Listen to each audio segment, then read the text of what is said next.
Еш нәрсені қимаймыз, бәрінде как есть солай.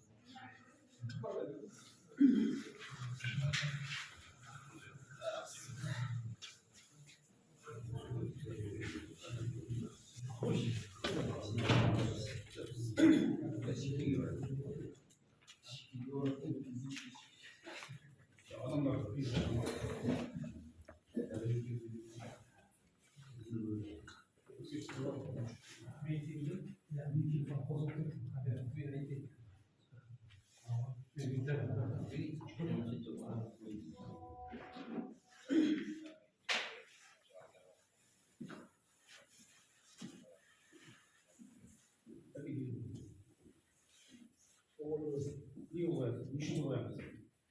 Это қатысқан.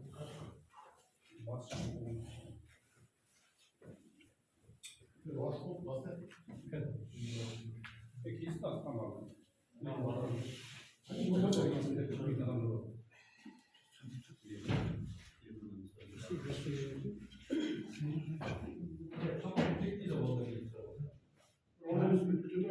қатысушылар тіркеле берсеңіздер бұл жерге. Қазір сұрақ қоясыздар, сосын жазып аламыз ғой сұрақтарыңызды. Қатысушылар жазып қойыңыздар. Сол камера телефон үшін. Білмейміз ғой, хаттамаға қосамыз ғой.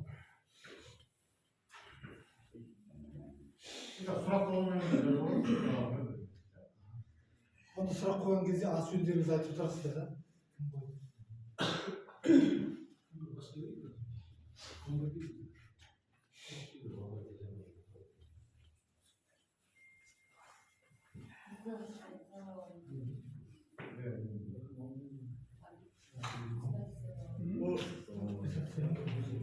Ne otur mu? Ha?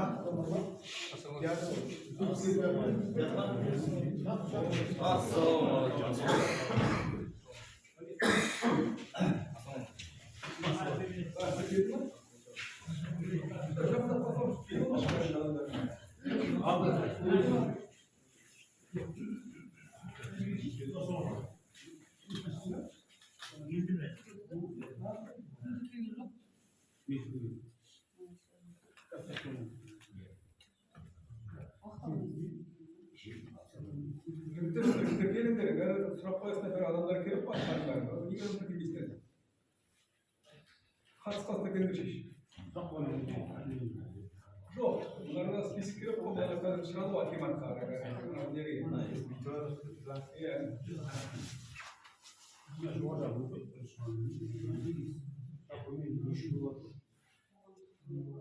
Жоқ, қатысушылар дейді, пока қатысушылар сұрақ қабыл жеке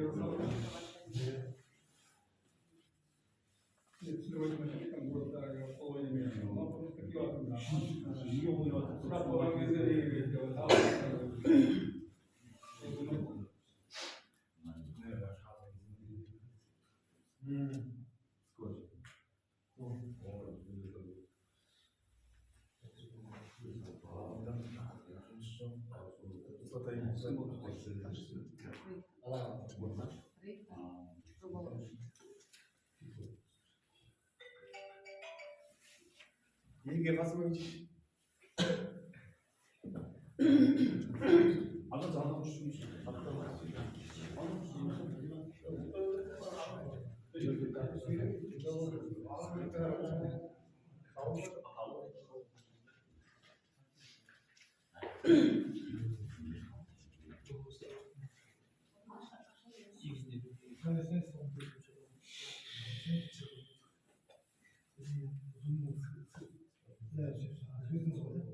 Осы телефонға бере аламыз.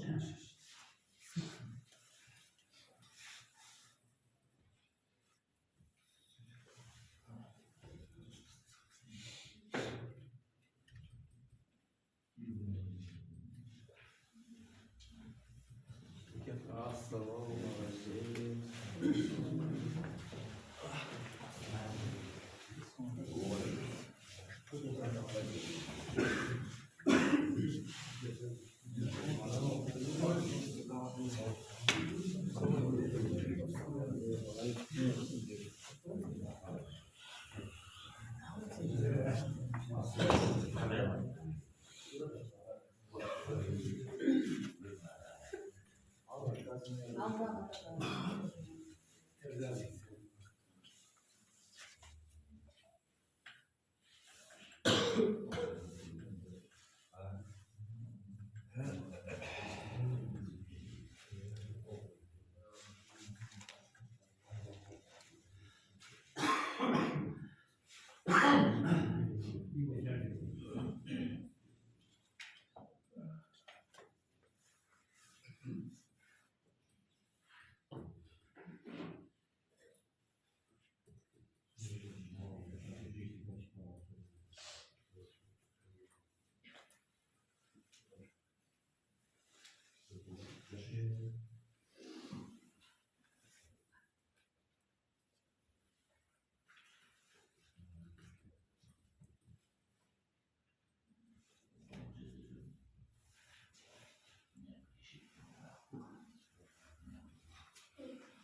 бойынша өткен фондың бағдарламасы өткен уақытта 2 наурыз 2026 жыл өткен уақытта сағат 10-да өткен орны жардам салығы орталық көшесі жұмысында мәдениет үйі.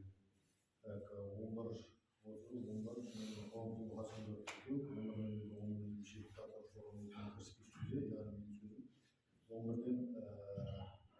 фондың хатшысын сайлау, хатшыны сайлау керек, хатшы. Экопрожектқа жауапкершілігі серіктестігінің экологы Қасбаев Хамит. Баяндаманы тыңдаймыз бірінші, содан кейін сұраққа жауаптар пікір алмасу. Осы түсіндіріп болғаннан кейін, баяндама болғаннан кейін, фонд хаттамасын қабылдау. Фонд хаттамаға, яғни сіздердің сұрақтарыңыз барлығы кірістірілген. Нысанға да Қаратөбе кен орнына оператор Айтеке Бронин, Жұман Әлмешев, Экопроект компания.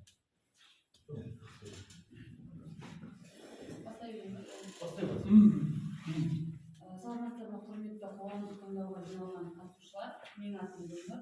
Осы Западный проект жауапкершілігі шектеулі серіктестігінің экопроектанты. Бүгінгі біздің қоғамдық тыңдаудың тақырыбына келетін болсақ, бұл қоршаған ортаны қорғау бөлімі жұмыс жобасына Қаратөбе кен орнын жайластыруды кеңейту жобасы бойынша тақырыпты талқылайтын боламыз. Жобаланған объекттің жалпы мәліметтерін келетін болсақ, бұл жерде жоспарланған қызметтің тапсырыс беруші бұл Айтеке жауапкершілігі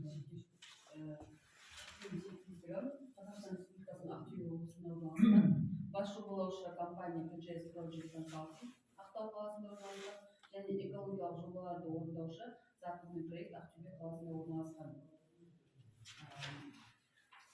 Жобаланған объекттің жалпы мәліметтерін келетін болсақ, Қазақстан Республикасының экология, геология және табиғи ресурстар министрлігінің 2021 жылғы 13 шілдедегі 246 бұйрығының 13 тармағы 2 тармақшасына сәйкес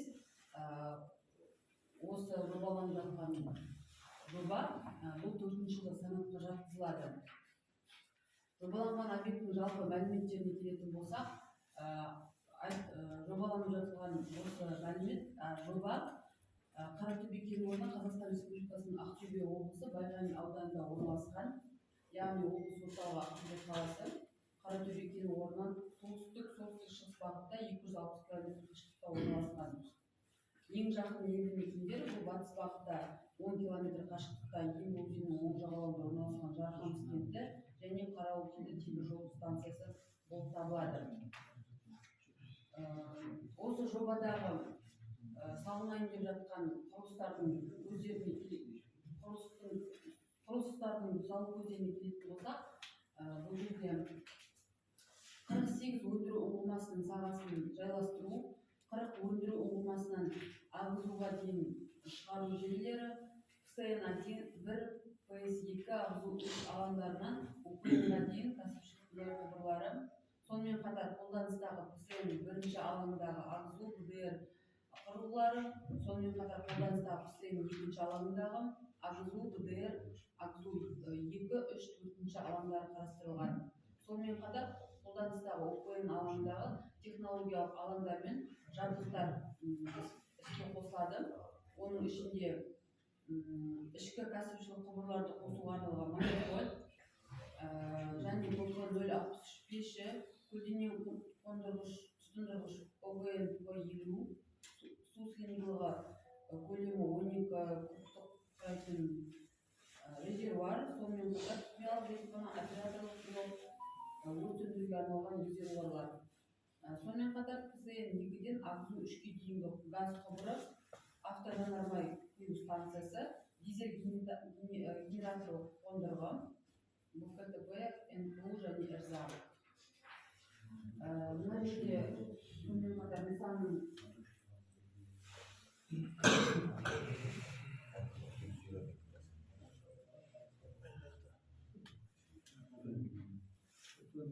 Ақтөбе облысында орналасу картасы көрсетілген. Бұл жерде осы жағамен айтылып өткен алаңдар көрсетілген, яғни КСН-1, 2 және УПН көрсетілген карта бойынша. Сонымен қатар келесі таблицада сонымен қатар айта кететін тағы бір нысанның функционалдық мақсатына келетін болсақ, жобада 48 ұңғыма алаңын жайғастыру қарастырылған. Барлық жобаланатын алаңдарда ғимараттар мен құрылыстарды, технологиялық жабдықтарды, инженерлік желілер мен коммуникацияларды, сондай-ақ кіреберіс автожолдарды орналастырудың типтік шешімі қабылданған. Құрылыс ұзақтығы есеп бойынша 16 ай, оның ішінде 2 ай дайындық кезеңі, есеп бойынша жалпы жұмыстардың саны 12 адам, 12 жұмысшы. Келесі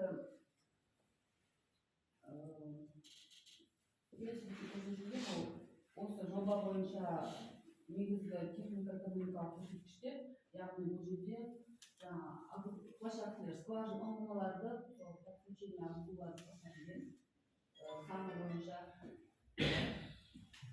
Сонымен қатар жобада ауаның ластану әсерін бағалау датчик қарастырылған. Есептеулерге сәйкес құрылыс кезінде атмосфераға ауаны ластаудың 17 көзі қарастырылған. Мана айтып өткендей, оның ішінде біреу ұйымдастырылмаған, 16 дана ұйымдастырылмаған көздер болып табылады. Есептеу нәтижелері бойынша құрылыс кезінде ластаушы заттар шығарындылардың жалпы көлемі 1,26 грамм секундты және 1,44 тоннаны құрайды.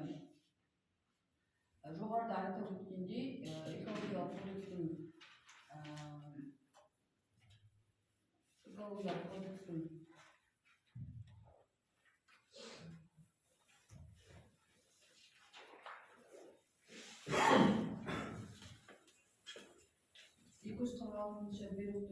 13-ші тармағы және 2-ші тармақшасына сәйкес жобаланып жатқан жоба бұл 4-ші санатқа жатқызылады. Сонымен қатар мына жерде шығарындының көздерінің барлық тізімі көрсетілген. Ластаушы көздердің бұл яғни құрылыс кезіндегі атмосфераны шығарылатын, атмосфераға бөлінетін ластаушы көздер болып табылады. Олар дизель генератор қондырғысы, виброплиталар, жер қазу жұмыстары жүргізіледі. Сонымен қатар инертті материалдарды уақытша сақтау, оларды қайта игеру, автокөліктердің қозғалысы, бетон қоспасы, аумақты жоспарлау жұмыстары, дәнекерлеу, газбен кесу жұмыстары, сонымен қатар гидрооқшаулау жұмыстары сырлау сияқты жұмыстары қарастырылған. Құрылыс кезіндегі шығатын заттардың жалпы көлемін айтып өттім. Жоба бойынша сонымен қатар судың әсерін де бағалау және қалдықтардың көлемі бойынша қарастырылған. Судың әсерін бағалауды қарастыратын болсақ, бұл жерде тек қана құрылыс кезіндегі шаруашылық ауыз су қажеттіліктері ғана пайдаланылады. Ал қалдықтарға келетін болсақ, осы 16 ай ішіндегі шығатын қалдықтардың жинақталу шегі 59 тоннаны құрайды. Жалпы барлық жиналған қалдықтар өндіріс кезіндегі қалдықтар жиналған, құрылыс кезінде пайда болған қалдықтар барлық қалдықтар жинақталуына қарай келісімшарт бойынша мамандырылған ұйымдарға жөнелту үшін уақытша қалдықтарды сақтау қоймасына тасымалданады. Алынған қалдықтарды мамандандырылған ұйыммен келісімшарт бойынша дәнекерлеу жұмыстары аяқталғаннан кейін жоғары шығару жоспарлануда. Сонымен қатар уақытша қалдықтарды сақтау орындары қалдықтарды кәдеге жарату және кәдеге жарату жөніндегі операциялық жүзеге асыратын үшінші тұлғаларға бергенге дейінгі 6 айдан аспайтын мерзімде қалдықтарды қауіпсіз жинауға арналған. Яғни спецорганизациямен 6 айға шейін ғана сол строительный площадканы сақталып, содан кейін құрылыс біткесін ол жер жабылып алып кетеді. Жалпы жоба бойынша осындай мәліметтер қарастырылған.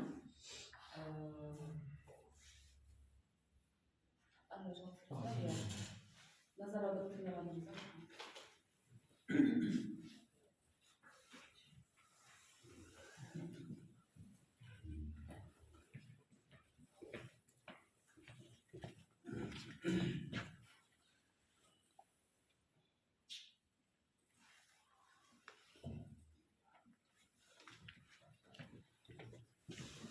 қоғамдық қатысушылар, енді келесі баяндамамен жалғастырайын. IC Petroleum жауапкершілігі шектеулі серіктестігінің қоршаған ортаға эмиссияларға рұқсат алу мақсатында баяндаманы түсіндіріп өтейін. Бұл өзгерістер неге байланысты? Бұл өзгерістер өндірістік кейбір шаралардың өзгерісіне байланысты, шығарындар көлемінің өзгерісіне байланысты рұқсат алу үшін жоба жасалды. Бұл шығарындар арасындағы айырмашылық келесі жағдайларға байланысты өзгертілген. Бірінші, мұнай өндіру көлемінің өзгерісі. 26-32 жылдары әр жылдарда әртүрлі мұнай өндіру көлемі өзгертіледі. Себебі мұнда бұрғылау жұмыстары жүргізіледі, жаңа ұңғымалар қосылады. Сол себепті бұған эмиссияларға бөлек рұқсат алу туындап отыр. Екінші себеп, 44 ұңғыманы бұрғылау қарастырылған, соның ішінде 26 жылы, осы жылы 8 ұңғыма бұрғыланған. Сондай-ақ 8 бағалау ұңғымасы бұрғылау жүргізіледі. 26 жылы 2 ұңғыма, 27 жылы 2 ұңғыма бұрғыланады. Сондай-ақ 44 ұңғыманы, жаңа қазған 44 ұңғыманы игеру жұмыстары жүргізіледі. 8 ұңғыма 27 жылы пайдалануға беріледі. 8 бағалау ұңғымасын пайдалану игеру жүргізіледі. Ол 26 жылы 2 ұңғыма, 27 жылы 2 ұңғыма бұрғыланады. Сондай-ақ осы кен орнына ағызу 3 учаскесі қосылады.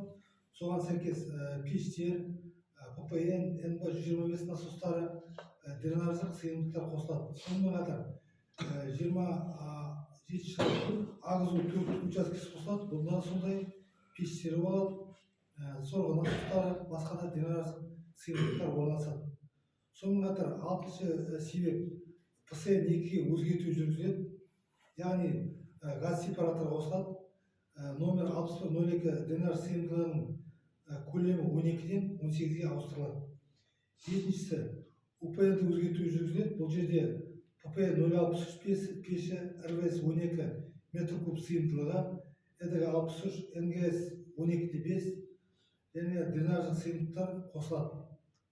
Сегізіншісі, жанар-жағармай құю станциялар қосылады. 2 жанар-жағармай құю станциялар қосылады. Олар 34 атаулы ластауыштар және 5 суммациялық ластауыштар бөлінеді.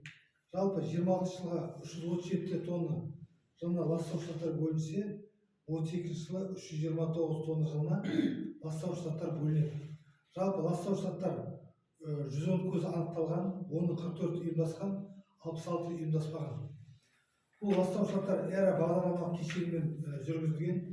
Бұл кен орнының санитарлық қорғау аймағы 500 метр, бір ПДК, яғни 500 метрге жетпейді. Сондай-ақ қоршаған ортаны қорғау бөлімі 8 бағалау ұңғымасы және 44 пайдалану ұңғымасы бойынша. Осы жобамен 8 бағалау ұңғымасын бұрғылау қарастырылған. Бірінші объект 4 ұңғыманы КН4, КН7, КН8, КН9 және екінші объект КН2, 3, 5, 6 С2 санатынан С1 санатына мақсатында бұрғылау қарастырылған. Жаңа айтып өттім, 27 жылы 2 ұңғыма, 26 жылы 2 ұңғыма бұрғыланады.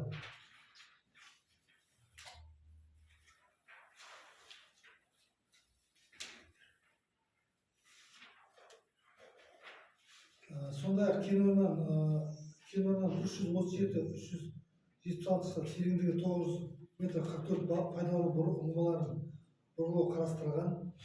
Яғни бұнда өзгеріс 25 жылдан 26 жылға ауыстыру қарастырылған. Номер 369 ұңғыма 26 жыл бұрғыланатын болды. Яғни 26 жылы 369, 370, 371, 72, 76-ға дейін 8 ұңғыма бұрғыланады. Әр ұңғыманы бұрғылаудың циклі 26 күнді құрайды. Оған өз алдына су пайдалану үшін бұрғылау барысында скважиналар қазу жобаланған. Бір ұңғыманы қазуға 117 метр куб цикліне су пайдаланады. Сондай-ақ шаруашылық тұрмыс қажеттіліктерге 3100 метр куб цикліне, барлығы 3258 метр куб цикліне су пайдаланады. Сондай-ақ ұңғымаларды бұрғылау барысында 898-6 тонна бұрғылау шылағыма, 1240 тонна бұрғылау ерітіндісі, қатты тұрмыстық қалдықтар, майланған шүберектер, электрод тұқылдары, темір сынықтары, сыр ыдыстары және басқа да қалдықтар түзіледі. Бұлар арнайы орындарға жиналып, контейнерде ыдыстарда жиналып, мамандандырылған мекемелерге келісімшарт бойынша тапсырылып отырады. Осы қалдықтарды 26-38 жылдар түзілетін қалдықтардың қоршаған ортаға әсерін төмендету мақсатында қалдықтарды басқару бағдарламасы әзірленген.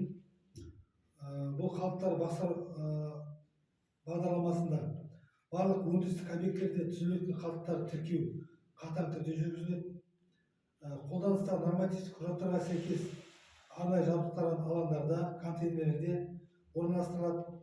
Мамандандырылған мекемелер тарта отырған қалдықтарды паспорттау, қалдықтарды маркалау және қораптарға салу, тасымалдау қызметкерлері мен техникалар, сондай-ақ осы іспен айналысуға рұқсаттары бар құжаттары бар мамандандырылған мекемелерге тапсыру, сақтау, жинау,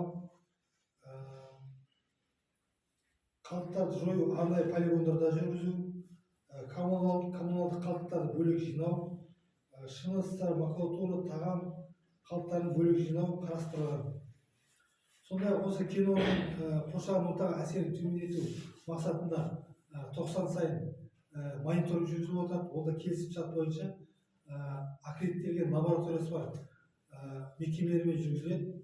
Бұл жүргізген уақытта тәулігіне 3 мезгіл 90 сайын бір реттен инструменталдық және есептік әдіспен мониторинг жүргізіледі. Сондай кен орнының санитарлық қорғау аймағы шегінде барлық 4 бағыт бойынша мониторинг жүргізіледі. Сондай-ақ топырақтың сынамаларын алу, су сынамаларын алу, радиоэкологиялық бақылау жүргізу қарастырылған.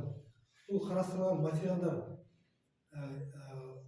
Қазақстан Республикасының бірыңғайланған экопорталында жарияланады және экология департаментіне жолданып отырады осы отчет құрастырылып. Қысқаша осы сұрақтарыңыз болса қоя берсеңіздер болады. Ат-жөндеріңізді айтып отырсаңыздар қойған кезде.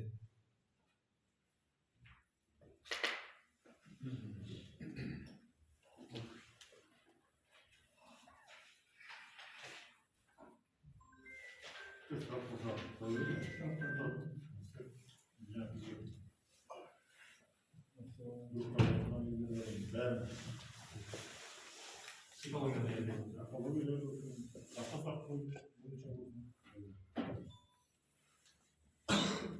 жұмыс жөнінде осы.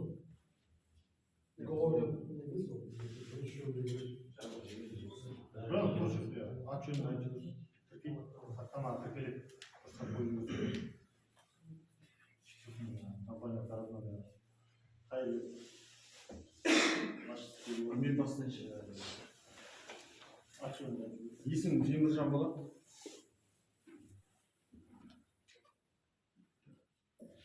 Мынау айта Алтай Жамал апа да қартайды дейді ғой. Жыл сайын сіздер де әйтеуір қоғамдастық жиналыс деп келе бересіздер, уәделеп жүресіздер. Дегенмен ауылдан бір-екі адамды аласыздар, оны кейін контрактісі бітпей қайтып шығарып жібересіздер. Дұрыс жұмыс жасай алмайды, бүйтті деген сияқты. Қазір алдау арабаудың заманы болып бітті ма, түсінбей де қалдық қой. Мынау енді Қайырбек ағай, бірінші сізге сұрақ қойғым келіп тұр. Мені таныған боларсыз. Сіз әділ басшысыз ба? Оны жұмысшылардан сұрайшы, мен әділдім да, мен мақтанбаймын ғой, мен емеспін. Оны басқалардан сұрау. Мен бұл сұрақты қойып тұрған себебім неге десеңіз, мен сіздің алдыңызға барғанмын. Мен сіздің алдыңызға жұмыс сұрап барып, документімді тапсырып, сіздің алдыңыздан бетпе-бет сізбен сөйлесіп, собеседование деп өткен адаммын. Сол кезде, ол кезде отдел кадр Гүлзира дейтін қарындасымыз болды. Қазір бар ма, әлі жоқ па, оны білмедім.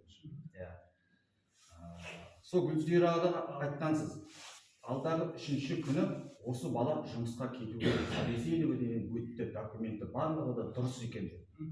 Содан мен 3-ші күнге вақтыға дайындалып жатқан уақытта 1-ші күні маған хабар келеді ғой. Сен бармайтын болдың деді. Мәссаған, не болды? Мен тізімде тұрмын ғой.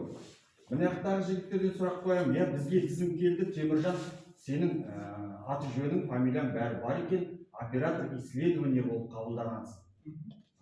Жақсы, қош. Содан аяқ астына бармай қалам жұмысқа. Не болды? Басшы өзінің адамын кіргізіп жіберді сіздің орныңызға. Кім менің орныма кірген? Сіздің орныңызға менің орным. Сода маған айтқандарым ғой, мен сіздің офиске де шықтым, мынақтағы жігіттерге де шықтым. Менің орныма кім барды деп. Солай бастықтың ағайыны барды дейді. Сосын ойланып қалдым, жақсы. Содан 1 жыл өтті, 2 жыл өтті. Одан кейін мынақтағы жігіттер мен қайтып шақырды. Теміржан, тағы барып көршейші. Сен өтесің ғой деп. Сосын мен айттым, жоқ дедім. Балық басынан деген, мен басшыларыңмен бір рет қана алдынан өттім. Арғы қарай барғым келген жоқ сіздердің компанияларына. Осы каждый неде жыл сайын сіз осы қоғамдастық жиналыс өткізесіз. Мен болмай қаламда бір сізбен кездесіп, бір осы сөзді айтып кетейінші деген еді ғой. Азамат. Сенің орнына кім бар? Білмедім ғой ағай, мен дейтін. Саған айтайын. Егер менің інім болып ағайын туып отырса, ол бір жігіт менде. Ол бұрын Маңғыстау жұмыс істеген, жалғыз өзім келді. Ол жігіт бар, менің өз фамилиясым Айшуақ деген болса, ол осы былтыр көзге кірма тек қана кірсе. Ал мен негізі айттым ғой, кәрмен жұмысқа араласқан кезде адам алып. Ол ой беремін. Жігіттер айтамын, сөйлесіңдер, категория таңдайды. Адамдар түрі бар ғой, адамдар қарайды, сөйлеседі, қағаз тексереді, сосын специалисттерге тобға жібереді, диалогға жібереді, сосын олар шешеді кім алатындарын. Мен қай адам дұрыс жұмысқа алады дегендеріңіз. Маған айтамын, жігіттер келіп маған проблема жоқ. Таңдап жұмысқа адам алып өздерін алады. Мен адам алуға араласпаймын, бірақ қол қойып беремін соңында. Жоқ, мен сізбен кәдімгі бүйтпей отырып собеседование өткен адам. Неге осы сол кезде айтып маған деді, мені ауыстырып беріңдер ғой. Мен неге барамын? Мен уже кетесіз деп тұрған адамды 2 күн қалған уақытта жұмысқа бармайсыз деп. Айтпайсың мен, сіз мені жұмысқа алдыңыз, мен неге бармай қалдым деп сұрамайсыздар. Ол 3 жылдан кейін сұрап отырған мен сол тұрмын, 3 жылдан ше болды ол. Иә, 2 жыл болды. Жоқ, өзіңіз план 2 жыл болды деп тұрған мен шамамен. Сол кезде шықпайсыздар маған. Айтсам, сіз мені алдыңыз ғой, неге енді шығарып жібердіңдер. ол енді сіздің үкіміңіз ғой аяқтан келіп тұрған. Мен жұмысқа келіп тұрмын, сіз жіберіп тұрсыз да, 2 күн қалған уақытта сіздің үкіміңіз қайтып өзгерді да, орнына басқа адам кетіп қалды. Ол жерде отдел кадрда я басқа бір үйде ана фамилияны өзгерте алмайды ешкім.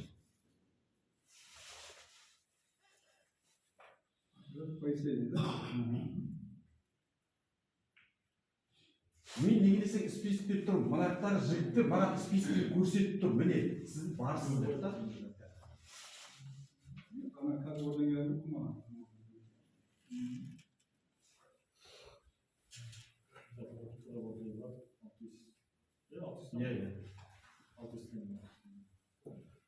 Хорошо. Бұл қай жыл ғана әңгіме? Гүлзира бар кезінде Гүлзира. Сосын біздің тағы екінші сұрағым, біздің ауылдың нелері осындай жұмыс сұрап барған жиналысқа қатысқан балдар сіздерден жұмыс сұрайды да, сіздер жақсы деп аласыздар. Сосын сіздерде не болады? Контракты деген бар ғой енді. Бір 2-3 ай контракты бар. Сол 2-3 ай өткеннен кейін ол балдар жұмыстан шығып қалып жатады неге? Мысалы, Абзал дейтін бала бар ма? Кім жігіттер, былай айтайық, шын айтамын. Абзал жігіттер кезінде келді маған. Жұмысқа кіремін, мен жұмысқа алдым жігіттемін, айтам жігіттер, алғаннан кейін жұмыс істемей жұмыстар. Ал мынада осы жердің басшылары айтады, жұмыс істеген жоқ Абзал, бармайды айтқандарға. Өзімен өзі айтады дейді, мен ана жігіт барсын, мен мынаған барамын деп. Сендер сол жігіттің өзі келсін маған, айтсын көзіме көрейін. Сол. Егер Абзал болса, сол айтам жігіттер, келсін маған өзі. Ол ана кетіп алып үндемей мен түсінбеймін жігіттердің айтқанын ма? Неге келген кезде мен өзіме бетіп айттым, сен шындап жұмыс істейсің ба?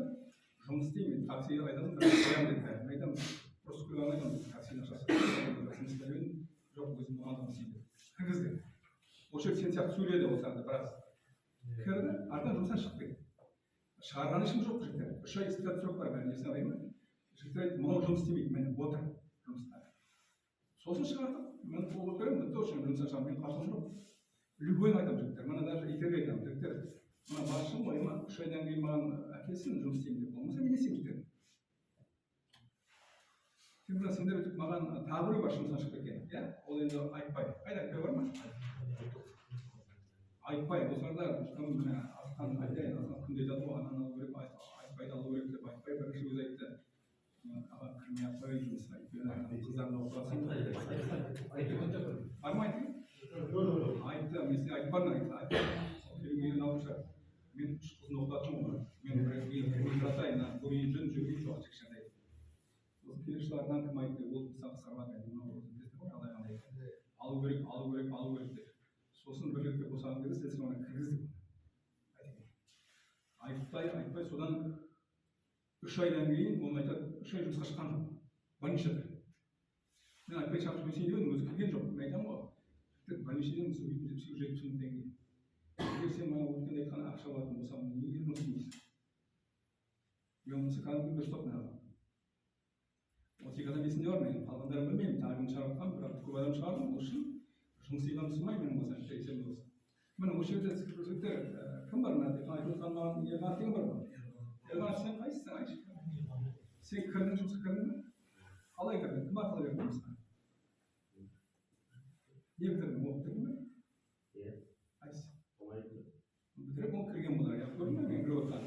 Осы жерде Пулчик Бауыржан деген болды. Баяғы мен бірінші келген кезде.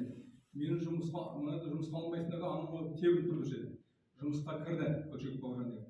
Содан кейін оған айттым, Бауыржан, сен кірдің ғой, жұмысыңды істемесең шығарып жібереді. Ол істедік, операция оперативін көріп, бірақ айтамын ғой, мен осы жерге айтамын.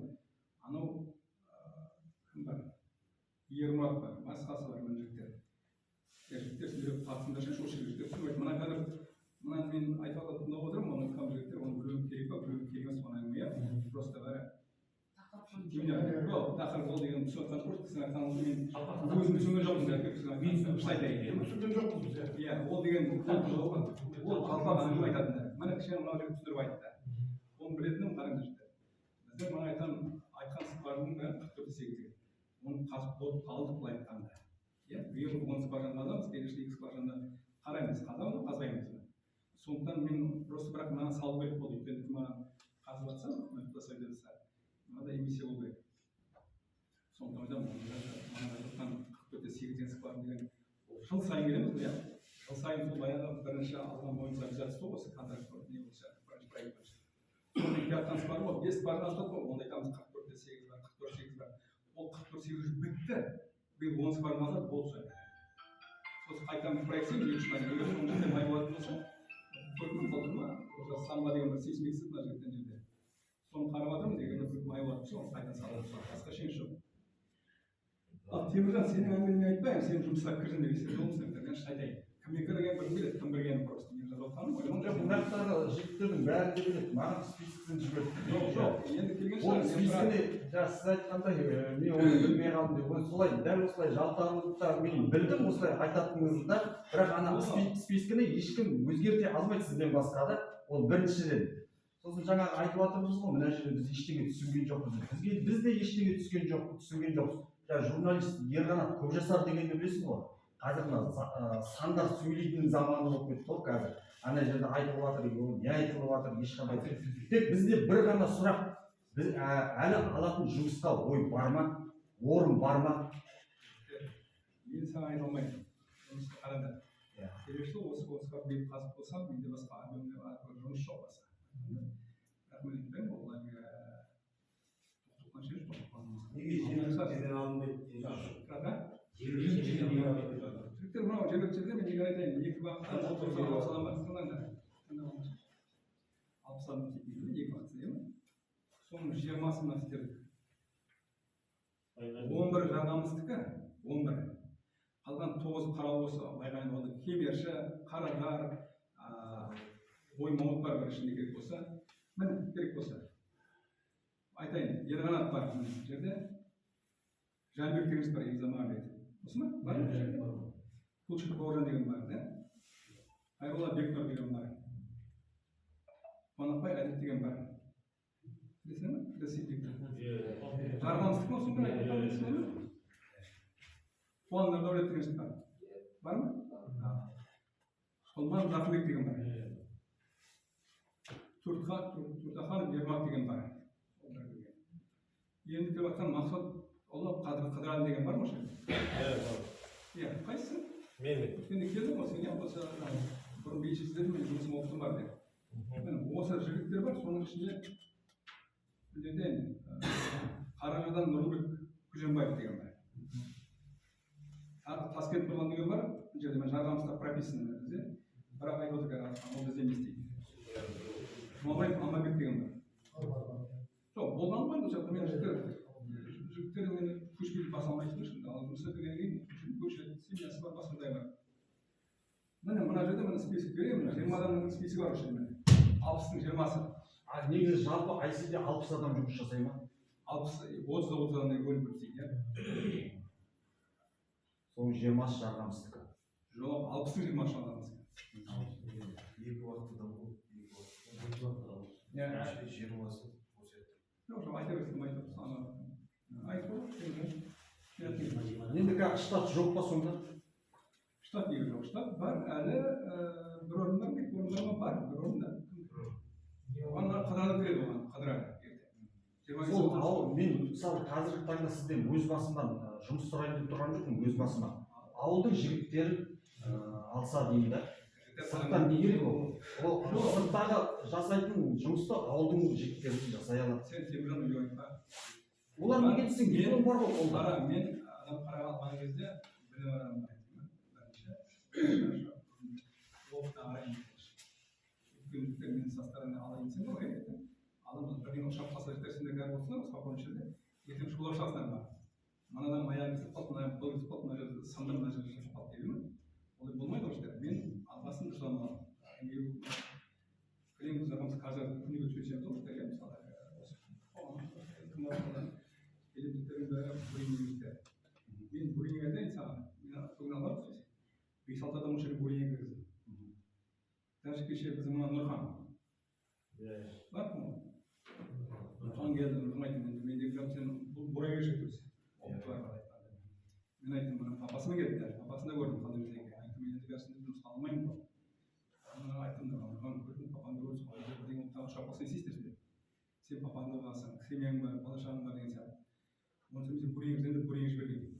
Көрейін салып айтады ғой, мен оған шықпайтын болып отырмын, бірақ мен айтқанмын, онда сен шықпасаң, ал бүгін бір жігіт соңынан жібер ана жаққа. Нарда сөйтіп көріп қой, сондықтан кытылмайсың компанияға ремонт жүргенде. Оған жағамыздан жігіт кытығып жатыр. Сосын кешегі бар ғой крешіншілер. Екінші әлгі охранниктер мысалы. Компания тендерін соғып қалды. Тардан сырға деген. Ол Алматы компаниясы ғой, бір генерал. Бұл осы жігіттер аламыз, жігіттердің бәрі. Қазір осы Ақтөбе жігіттер Исмерден компания. Ол айтады, менің өз адамдарым бар, ол шықтан бар. Мен оны қалай аламын? Бұрын олар адам әкелмес үшін, ақшаны аз төлеу үшін, тұрасынша сөйлеп болайын. Ақшаны аз төлеу үшін, мына жігіттер алады шамасы, Алматыдан керек болса. А мына Исмерден мен алмаймын дейді. Мен кеше сөйлестім, мен бір айтамын, бірақ жігіттер инсан қандай керектігі алмаймын дейді. Бұл жігіттердің бәрі де охранниктердің көбдесін ғой. Бұрынғы не ғой, охранниктердің милиция болған жігіттер, полиция болған жігіттер бәрі де пенсияда атап көрген. Мен айтамын, неге олай? Ол жігіттерде былай айтқанда опыт бар сендерде. Мен енді бәрін алмаймын, көремін дейді, бірақ уәде бермеймін ешкімге дейді. Мына адамдар шығып кетіп жатса біреулер.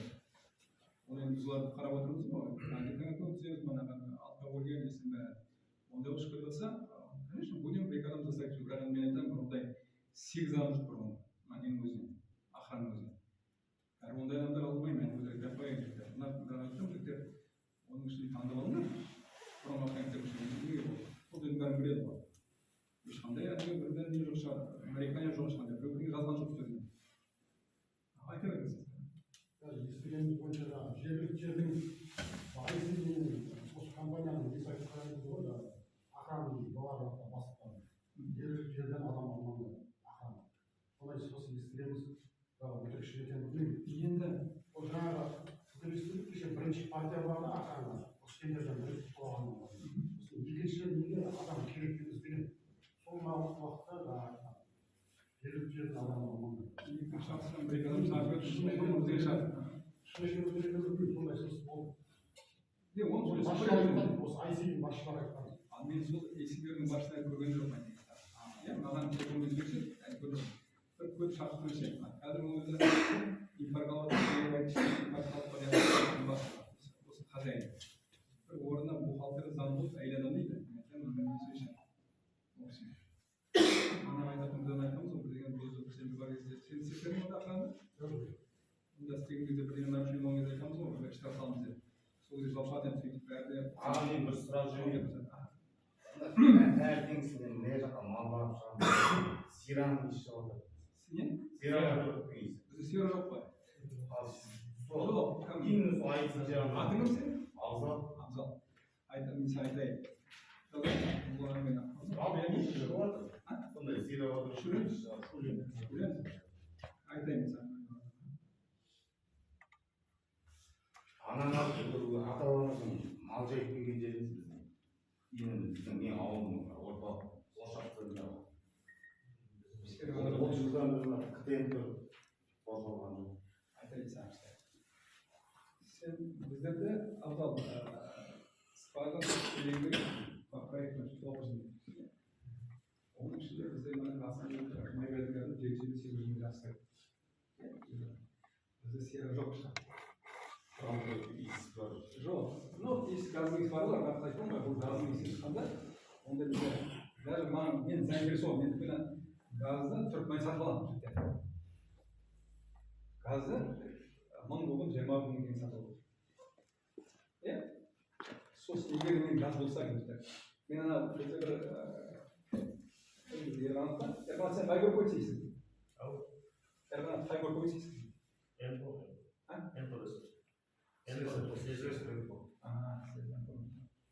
Мына сендерден пұл шығып бергіз тұрам, пұл шығып бауыран деп. Соны шығамын, мен айтамын, сол жігіттер неге келді да, жұмыстарға. Менің ойым ол жігіттер түсініп айтады ғой, мен айтамын. Мына жігіттер, бізде газды, жерде газ шықса, мен газ жиналатын болса, сепаратор қойдым, соған келетін газ жоқ. Мана айтып отырмын ғой, газ сепаратор қойғанбыз, екі сепаратор, бір соединение газ жинамайды. Газ жинасам, хотя пешке жағар едім ғой, бір жайы. Мен мына бес пешке, мына газ сатып аламын. Tutmayın. Ama nasıl yaptığını da olmayın. Yok. İstiyorsun mu? Bu isparda şey yapıyor. Сквозь Aslında yok ben de kanka şıpayı traktayım. сквозь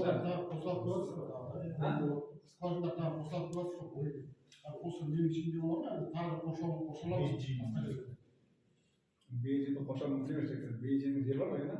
Мынау түрік мұнай, мына біздер Қаратөбе осының бәрін шатырса деген не бұл Бейжіңде? Ол осының бәрін алып оны қоршау деген мүмкін емес. Ол енді ана очаганы скважинадан жеп қоршамасақ дейді мына. Ана қоршау мүмкін емес. Сізге айтатын асылым дейінші. Мен атшым елемеспін, ержан бар. Мысалы тұрғынмын. Сол ICB тұрғын аймағында мердігер мекемеде жұмыс жасап жатқан биыл 4-ші жылға келіп барады. Мейіржан. Сіздер айтқан 44 скважина қай жерде қазылып отыр, бәріне пушкин қонғанына бәріне қатысып көріп біліп жүрмін. Территорияда қай жерде не бар, слесарь МБОда водитель болып та УАЗда жұмыс жасадым. Водитель болып жұмыс жасап қалады. Қазір водитель болып жатыр? Иә, қазір әлі де істеймін. Скорый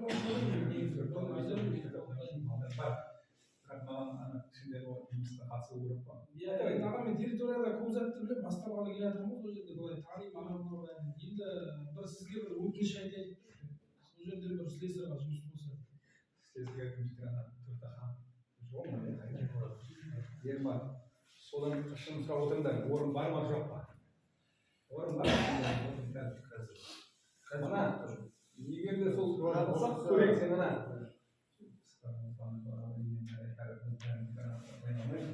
Дене қосып сол. Төртіхан Ермат деген жерден біліп отыр екен, ауыл жұрты ғой енді айтқанда. Ол кезінде солай келіп кірген айтқан. Ол да шопыр болып ғой сен сияқты.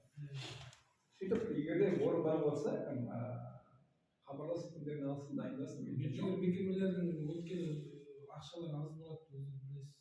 Сондықтан ICB тұрғынға. Сен кім машина айдап олар кім машина айдайсың? Мен медицинский центрдің машинасын айдаймын. Бурилиде я. Скорость. Сол жерге келатырмын енді жұмыс болса деп өтініш айтайын. Өзім көп балалы әкемнің қатарында жатамын, жас болса.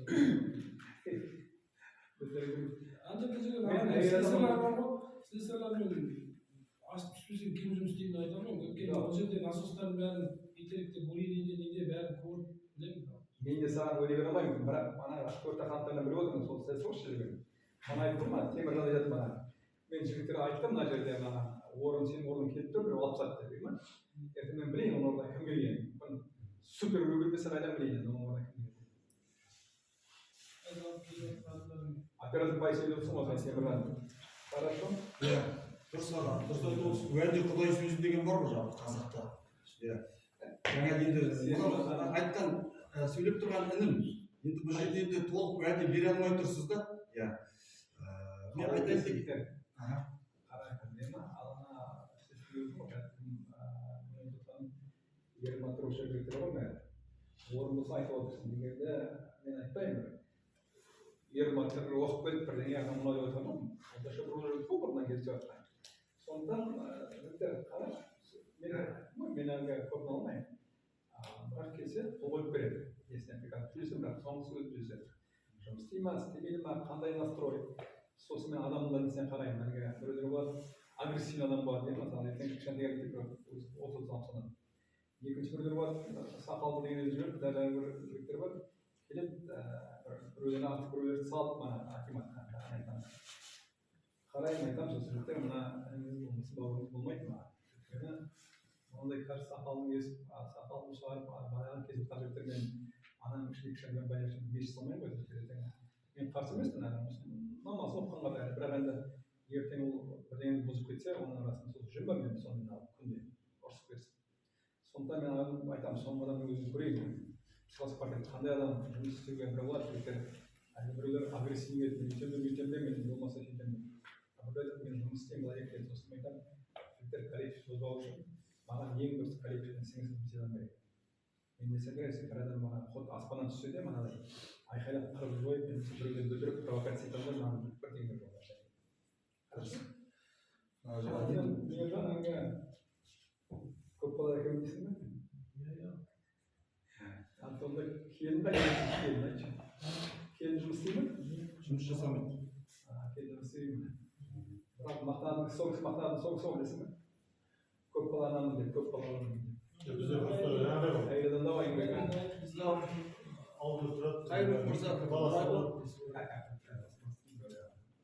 көгілдір көлден не пайда, жағасы жайсаң, жағасы тай су болса дейді да, мына ауылымыздың қасымызда мұнай айлығы бар, даладан жұмыс іздеп не керек? Елдің қасында не тұрған уақытта. Мына жігіттердің көбі отырған кілең барлығы да буриниде жасайтын нелер. Ал буриниде жасаған жігіттер өзіңіз білесіз, добичны ойнап жүріп жасай алады да. Толықтай білемін. Әрбір жұмыстың өз несі бар. Мен мысалы бурай бола алмаймын. Өмір бойы Сіз себебі добичи жеңіл да бұл. жоқ. Сен қазірден ол біреу саған велосипед нәрсе береді ма? Бурай тіркелмейді ғой. Мастері начальник бурай ғой. КТИ-мен біліп болды. Сен айтқан мына бұрындан олар бір шарты анау дейміз білесің. Мынау біздің стратегия қандай. Сондықтан айттым ғой. 900 метрден манағы айтып отыр 26 күн деп мынау көсен процесін асырай істеуін біздің мынаны 12 күнде паспорт бар.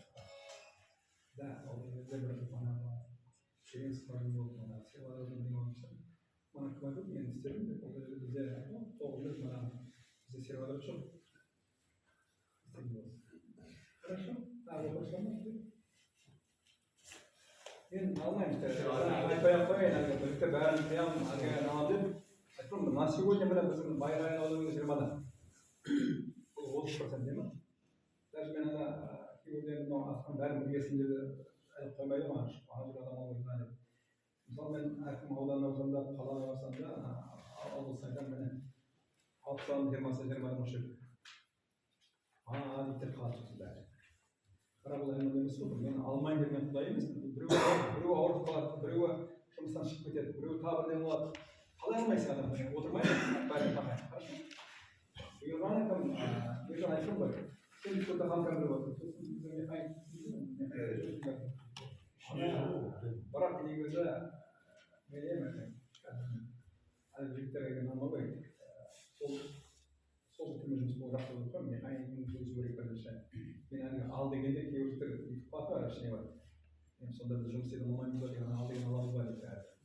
Сондықтан сол сөйлесіп, механикпен, соның басшылармен сосын айтып отқанда осылай мен түсінемін.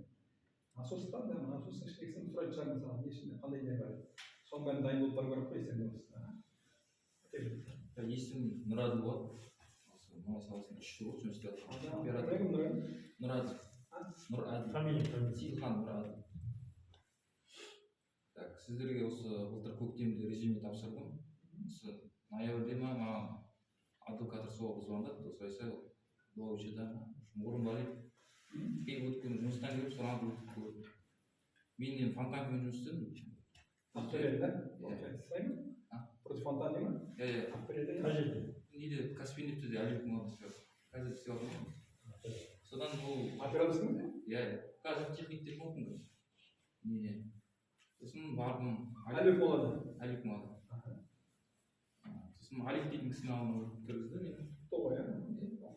Ол кісі айтты, бізде фонтанка жоқ. Бізде винтовой насос, тек оны жұмыс жасап қойған дайындап қойдық бір жеткен. Онда мен уақыттың аяғында келдім. Дайындап бардым. Ол кісінің қолы тимейді ма? Осы мына кісі өтіп сізге сөйлесем мен бәрін берді. Әлеумет мынау иә сізге? Иә. Істеп отырсың ғой енді. Қазір істеп жатыр, енді қазір ойыншы жоқ, болашағы жоқ. Мен де ауылдың басында істеймін деп жұмыс. Әлеумет бола емес қой онда. Каспийнефть кімге ғой получается? Солай ма? Иә.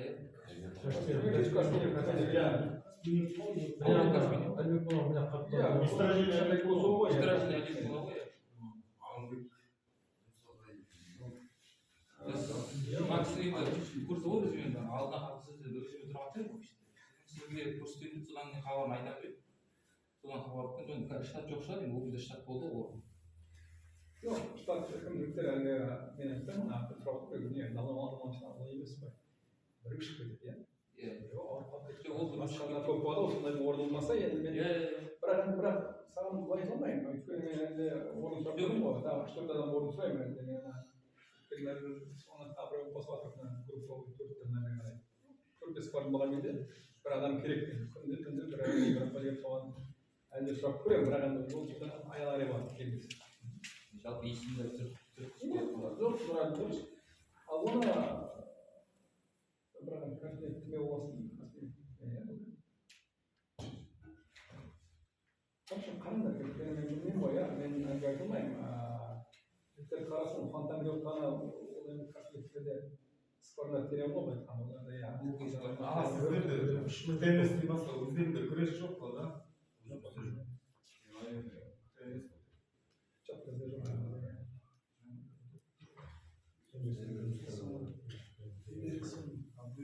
жоқ. Жангелдин танимын. Ал? Енді не болды? Әлі жұмыс? Сен осы күнде күні сол маған білем отыр дейсің. Енді кірмеймін сен есіне. Осынша келгенше кіретін болды ма енді? Сен қалай Жангелдин? Абдулин. Маған да солай ғой жаңағы комиссия деген шақырды. Жоқ, сенің осы бар емес пе? Образованиең бар ғой сенің? Бар ғой. Ал оны неге қайда сен өзің? Қайда жүрсің? Бурине істеймін ғой, Бурине бірде тоқтайды, бірде жүреді жаңағы стабильный. Сен давай, қызбе үшін ол Бурин тоқтамайды. Біздесің бе? Біздесің бе? Жоқ. Басқа Великая Стена деген компания. Олар енді Иә, бірде бар. біздікі осы декабрь үшін болады Буринеміз.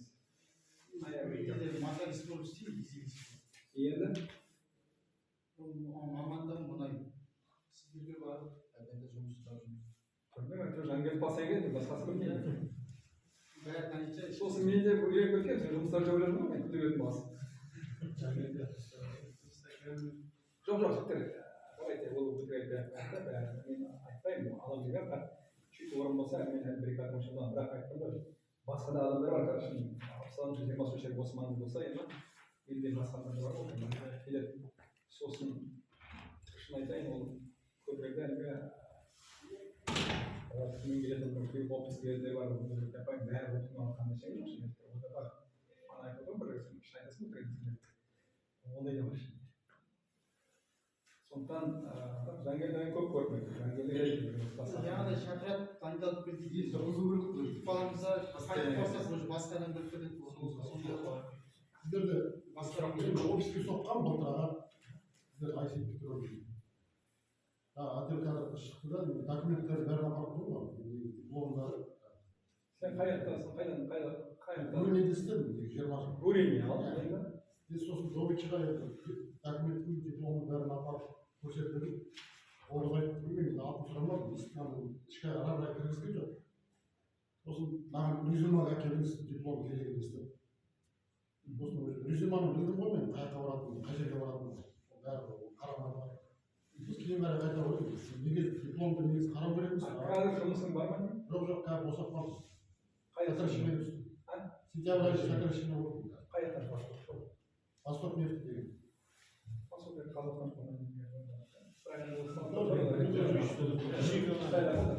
Қазақстан жиырма жыл болды биыл осы сентябрь айында босатып сокращение өстім. Атың сол? Талғат. Меңдібаев. Мен жазыватқанда кім жазыватқан жазылған ойламадың мен жазылғасы бір кесе екен. Маңғыстауда мен болып едім политех болмышы несі ғой. Жоқ, сен Бурине басталған шығар өткен паша, бірақ давайте әуелі шын айтайық та мынаны сен ойлаймын Жангелдин бар деймін, иә, оны көріп отырмын. Әуелі осы жерде жұмыс істеймін, мен саған айтпаймын, сен қазір аламын. Мен саған өтірік айтпаймын. Егер Буринеге кіре деп жатсаң, Буринеге подсказать сөйлесіп көрейін. Бірақ Нұрхан кім жіберді екен, қайдан дейін орнына? Нұрхан кім жіберді екен? болғанды айттым ғой, есеге болғанды өзіме жібердім. Тағы да жіберіп отыр, мен Жоқ, давайте, қожамен бірге кетеді. Тағы резюме болса, бір-екі бала жібердім. Мен де айтып отырмын, мен де істеген менің ойым тек қана ICT рөлінде. Мен сол мана КТМС-ті, КМ Буринені мұнай өртелерді қалдырамын. Келген көрші. Адам алып өйізді. Өшіріп істеп жатсам жұмыста. Видео подписываю. Артыңда Кім еді осы кім? сәлеметсіз бе деп. Ұстың үстіне қарап жүр, өзім барып алып та кетіп қалып. Өзім баламда жүрмінші, балада бақылапсың. Одан не бітірмін? Техно оқымасың. Подумай. Қазір пожастайда жүр, насос ашасың. Оны сыйынасы сотына, қылмасына істесін. Мына жігіттер жұмыс жоқ жігіттер. Жұмысы бар адамға сөйлеу керек жоқ. Мамандығына істесін. Жоқ, жұмыс жігіттерге ешқандай жұмысы бар жігіттерге тиген керек. Балаңыз болсын, бауырыңыз болсын. Міне көрісу жұмыс жігіттер бар ғой. Сіздер қылсыңдар, әлгі мен анадан жұмысым жегесін жұмыс бола ма мен қояқтар шама келсе. Бұл жерде енді бұның келешегі жоқ қой сіздердің да? Неге жоқ? Мен мысалы 12 айда отырсыздар, сіз 12 айда скважина астайсыз, сосын әрбір жұмыс шықпын. Жоқ, енді біз май кіріңіз. Сол келешегі. Біздікі май өндіру кім? Май біздікі қазу емес, біздікі май өндіру. Сондықтан олар бір әлгі бар өзім бір көпілдар, оның бес жұмыс істейді деген. Жолға тоқтамайтын болғасын біздер дәлетімізді. бір жылдық есептері ғой. Жаңа айтып тұрған. Келешегі болғасын айтамыз біздер. Балдар үйдің қасына істеген. Жаңа негізгі қай жаңа жол болсын, не болсын. Кеше газ ішінде қай болады. Халық үшін барлығы не қылады. Жерден алу керек. Былай емес. Міне көрдіңіз ғой, жігіттер көрдіңіз ғой. Қасыңызда айналаңыз қараңызшы, мен сөйлеп таныстырайын. Жігіттердің біраз жұмысы тұр ғой, жерде мана иә. Солар алу керек. Жоқ, енді мен айтып соларды алып тастау керек. Сіз айтасыз, менің балам ана соның қасыма келіп келді дейсіз. Жоқ, жерден алу керек. Заң солай. Жүз келіп жатыр. Ондай қатып қалған шек жоқ. Айтайын, сіз маған әкелсең, тек жер алсын деп бәрін. Мен соған көнер едім. Ауыстырып аядым бәрін, değil mi? Ол деген дұрыс емес та. жұмыссыз жүрген ауылдың жастарын алайын деп тұр ғой. міне қараңыз. Алу керек соны. Қазір даже Байран ауданымыздың оларда мансап деген бар иә. Ол айтады, адамды алла бөліп маған бер. Мен осы ауданнан қараймын. Мен айтамын, ауданнан қарағанда ол жарнамасы бар ғой. Қазір мысалы тыңдап отырмын ба, бізді қанат қосып қойдық иә. Мынада қазір зам әкем районына қатысып отырмын, әкем районына мысалы. Мен айтамын, тыңдап отырсын. Өйткені кеше мансаппен жұмыс істейсің. Мансап деген сен жарнама жасқың ал, оны қарау келді бізге. Байран районы. Сосын мына әңгімемізге келсек, мына сіз айтып отырған әңгімем не емес, ойлаңыз. Мына көрінісі жұмыстың жаңағы жұмыс отырып жатқанда иә. Мысалы алып содан Тыңдаңызшы мені. елу адам жарнамасы қою. Қалған сырттан ала Жоқ, сондай қағаз әкеліңіз, мен көрейін. Сізді. Мен даже айтып мына қарау келген адам қосса, кім жарнамасы кімде астында еді. Мен мынау байын қарау келген адамдардың кейінге қарау дейді. Рағамсал дейді, ауылда адам ғой айтқанда. Мен айтамын, жігіттер, мынау мен жоқ, егер осы жерден алсам Байраннан мен жаңа мен неше қалайын аламын. Байран ауданның бәрі осы жерден ауданның әкімшілігі сол жерде ортада. Абайдан даму керек болса. Бірақ енді міне айттым, жаңағы үш бала жұмыс істеп жатқан балалар жұмыс істемей сокращение шығарған балалар кіре берсе, 3 жыл болды келгенде. сұрақ қояйыншы. 3 жылдан кіре берсе, нормально 30-40% тұрақ қояды. Бар енді Алматы. жоғары оқу бітірген инженер технисі. Очень одан бері Маңғыстау облысында жұмыс жасап жатырмын да қазір. Қайда жасаңыз? Қаламқас деген строитель істеймін. Доучиль емес, бөлімде істедім. Сокращение болып жатады, 2 август. Одан кейін осы новый компания ашылды. Оған местный балдар бізде алғызбай, чисто местный балдар бізде қағаз жазып біз кейін қарай қарап. Облыс әкімінің сондай заң бұйрығы бар екен да. Соған енді біздер мысалы үшін үйдің қасында тұрған компанияға істемейміз да, басқа жақтың балдар істейді. Жоқ, сіздер 13 жыл стажым бар менің, 14 жыл бар. Мен қазір жұмыс жасағанда Біздер шығарып жіберіп тұр сокращение. Мен бұл компания көрейінді қысқартатса, оларға қолда тұрғанда қазір көрей айтсам, көрейін тұрсам көрейінді қысқартар екен. Ол адам болып қалды, яқтырса басқаларынан нелері. Ал сен мына көрейінге кірмедің онда. Қазір көрейінге. Енді өлшеуірден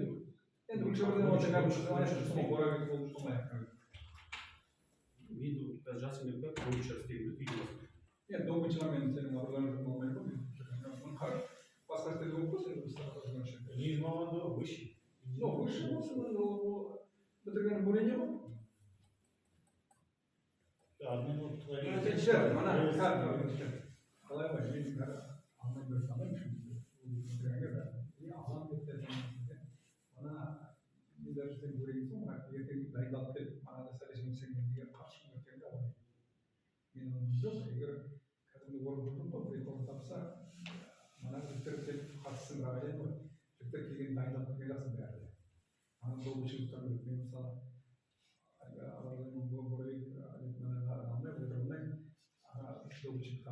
қарап жігіттермен сөйлесіп мысалы екен сөйтсеңдер пожалуйста көрейік ешкімге өтірік деп қояйын сен аламын сен алмаймын деп қояйын істемей ақ қояйын бірақ көріп отырмын ба егер жұмыстарың барларың ауылда қайтпай программада жүріп пока жұмыс істей беріңдер өйткені осы жердің алдағы адамдар көп біз жұмыс жүргізіп Бәріміз жұмыс жоқ қой. жоқ ана айтқан кісі айтқан ғой Иә, жаңа мен айтқан сөзім ғой, мен пока менің жұмысым бар, алдағы жігіттерге жұмыс болса деген ниет қой сол. Мен тағы бір сұрақ, сіздерден штат орын болып жатырған уақытта сіздер сол офистің басынан өздеріңіз шешесіздер ма, кімді алу керек екен, әлде жарғамсыз әкімшілігімен бірлесіп хабарласасыздар ма? Сізде адам бар ма?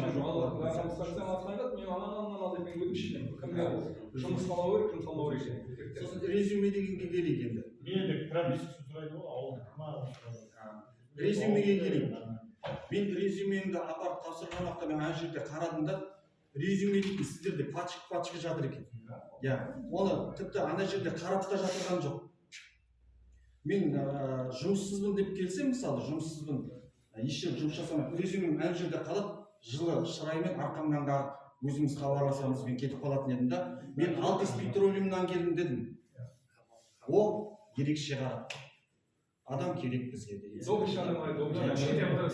Ал егер мына жерде осы жердегі жігіттердің барлығының резюмесі сол жақта жатыр меніңше. Бар. Ол қаралды ма, қаралған жоқ па, оны бір құдай біледі да. Ол шын болар да. Мана сен қандай алты есеседі мына оператор болса, біздікі заинтересован.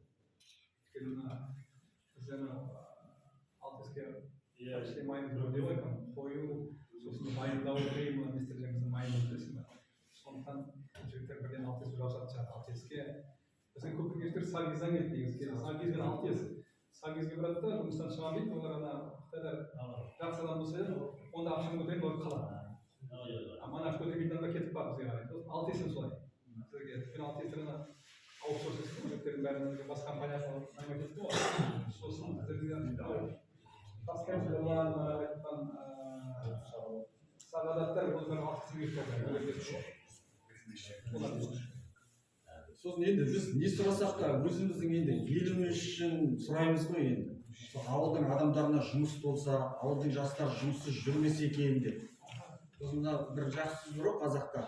Елім дейтін ел болмаса, елім дейтін ел қайдан болмақ дейді да. Мына ауылға көмек деген болады. Сіздер жақтан біздің ауылға қандай көмектер бар? Мысалы, мына жерде біздің жақсы тал өсіруге, соны қоршап беруге деген сияқты. Ертең біздің Бәкір Тәжібаев керемет ақынымыздың 100 жылдық мерейтойы, соның басына бір кішкене қаржылай көмек, ондайлар бар ма? Алайша, осы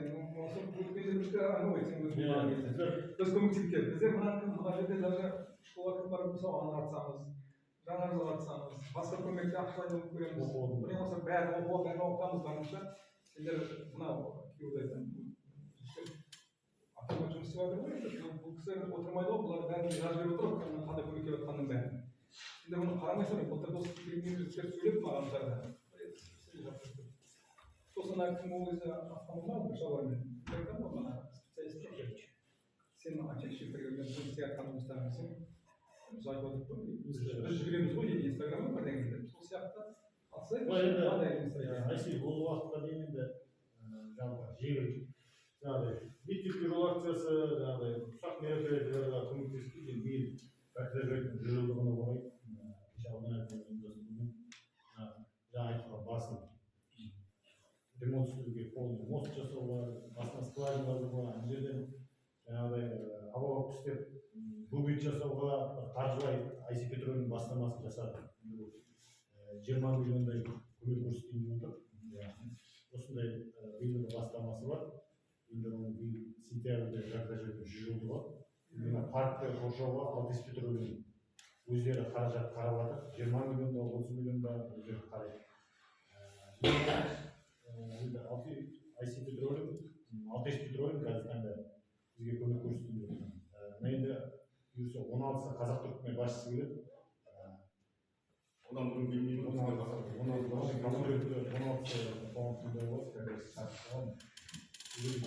оған да жеке қабылдауына баруларына болады. Ол да заинтересован осы кісі сияқты.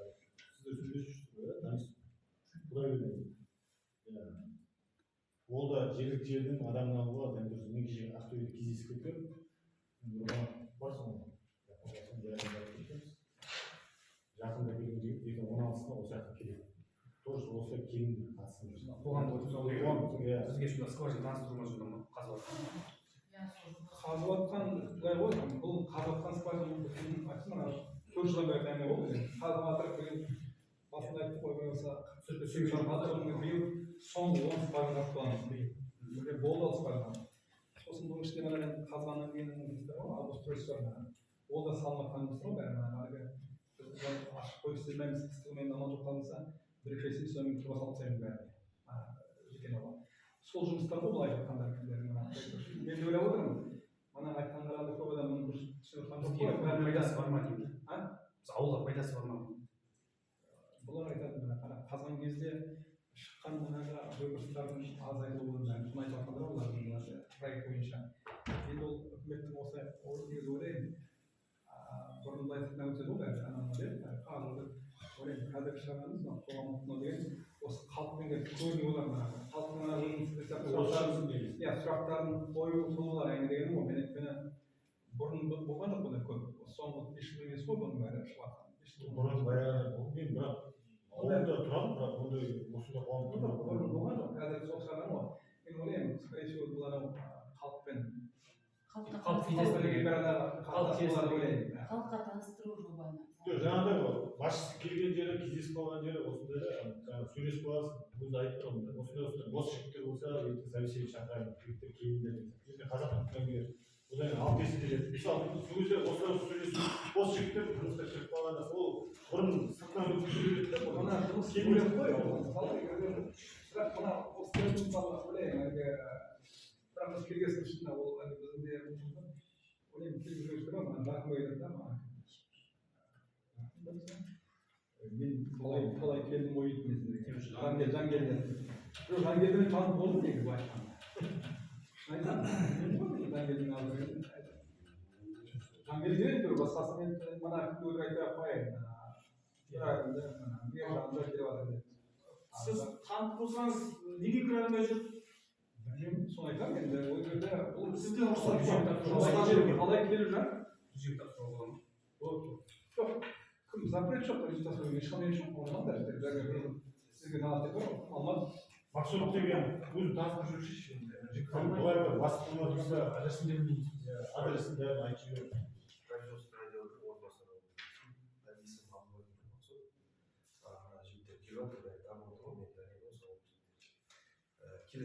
Бізде де мана сіздер айтып жатқандай резюмелерді жинап қоямыз. Сосын біздер қазір аяқ астынан групп жасап жатқан адам оның ауылының адамын аламыз деп тоже айта алмаймыз да. Ол мысалы өзі есімен кетіп мысалы шығып кетеді жұмыс, барады олар басқа жақта жасайды. Өздерінің ауылдарынан тауып да бізге заявлениеміз да, біз ауылда жұмыстар жасаймыз. Сол кезде орындардан бірінші өтеді, осы жақтан қарастырамыз. Мана резюме бәрі жинап тұрады, айналып тапсырамыз, бірінші ауылдық жерде қараңдар, бізге сәйкес келетін бар ма? Сәйкес келетінде мысалы шақырамыз, қайден өзіміз сөйлесеміз. Мана кейбір адамдарға мысалы аманада абуиш айтқандай абзал деген жігіт та сонда жұмысқа алдық, сенімді ақтаған. Сосын сұрайсың, ауылымыз ұрып қалмас, бізде производство ғой, жұмыс тоқтамау керек. Сондықтан да сосын жұмыс тоқтауға сондай адамдардың кесірінен біздің жұмысқа әсер етеді да, өзіміздің жасап жатқан. Біздің производство ел болмаса біздер жұмыс тоқтатып отырсамыз. Егер де манағыдай алған адам ағаш скважина соғып қалып, оны қарамайды да мысалы. Ол жерден шығатын мұнай бар, ол мұнай шыққаннан кейін оны тапсырылады. Біздер каждый осы недегі тапсырылған мұнайдан біздер осы Байлайын ауданынан налог төлеп отыр. Сол налогтың арқасында сіздерге де сол ақша келеді да мысалы. Пенсия деген бір мектеп деген сол жақта ақша келеді. Біз қомақты көлемде ақша төлеп отыр. сондықтан да осындай дегенде Адресті адрес дейді ақтөбе болса өтеген сейітов 3 прокуратура новый прокуратура сіздердің нелеріңіз сонда ана неде кетіп қалды ма ауысып кетті қазір новый офиске ауысып кетті сол жақта келесіздер жігіттерді мысалы кеше тағы да қабылдап отырдық та адамдар сөйтіп қыдырады сразу бірден сол ұят орындарыңыз ғой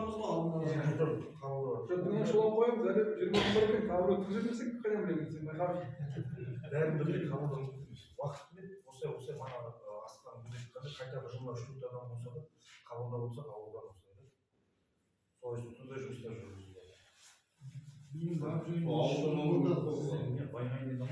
бізде маңғыстауда жүрсе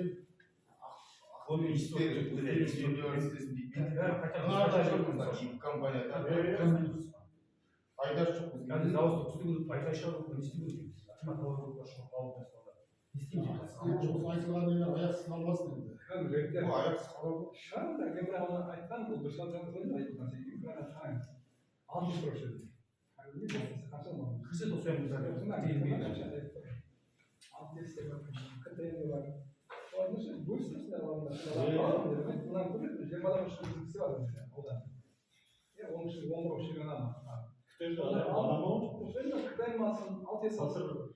Сендер ойлайсыңдар ма бұл жерде ғана мен емес қой компания құдай шүкір бәрі сарайым айналады ғой бұл жерде ертең кдм басшысы келсе де солай осылай айтамыз айтамыз оған да сен айтпайсың Каролайна ханым айтпайсың ана кірген адамдар кірмеген адамдар уже ушылайды да бізде айтатын ойлар кірген адамдарды мен көріп отырған жоқпын бір жігіт болмаса басқа адам бұнда келген адам ғой төртахан айтамын басқасын айтамын ертең жігіттер қатысыңдаршы мына жігіттер көбін айтады мынаны айтқаннан кейін сол сұрау керек ма жігіттер мынау не істеп жатқандар бұлар сонда түсіндіреді ғой дегенім ғой айтқанда ал манағы былай бір сыдырып шықты әңгімемен былай айтқанда ол енді мен ойлаймын енді айтып дейсіз бірақ әңгіме қосылып тұр ғой бәрі жұмыс сондықтан жігіттер жұмысқа кіріп алды содан кейін хорошо не манағы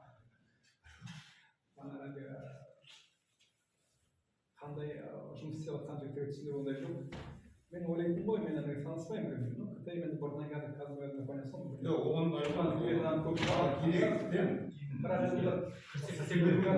жоқ айтып қояйын ол емес былай ғой олар уже адам толып қалды ғой бұрыннан бері көріп отырсың енді біреу шығып кетсе алу мүмкін шығар ойлаймын біреу шығып кетсе ал былай біздерде осылай бір 2-3 жылдан кейін мысалы толып болғаннан кейін мынағыдай өзімізді насыш болса қалай аласың тағы адамды сол сияқты алтескіде адамдарды көп алмайсыңдар олар ана өзі толып тұрған зарплатасы иә аутсорсингке жібереді пресс бар адам бар 2-3 адам сұрайды мысалы ол жаққа баратын адам болса бізде зарплата аз біріншіден иә сосын екіншіден ол жақта мұнай бітті уже жоқ кәдімгі жігіттер мұнай бітті дегенмен сол темір терсек қалды ғой соның бәрін біреу істеу керек қой кәдімгі ойламаңдаршы сен машинаны 3 жылдан кейін тастамайсың сол сияқты оңдауың керек майын құю керек бәрі сол сияқты ғой ол жерде сондай жұмыс бар ғой бәрімізде ойламаңдар ол бәрі мынаны жауып кетсінші көрейін дейді бәрін ол қанша сокращение болады ма су шықса теміржан жұмыс көбейеді су көбейген сайын жұмыс көбейеді су айдайтын адамдар көбейтеді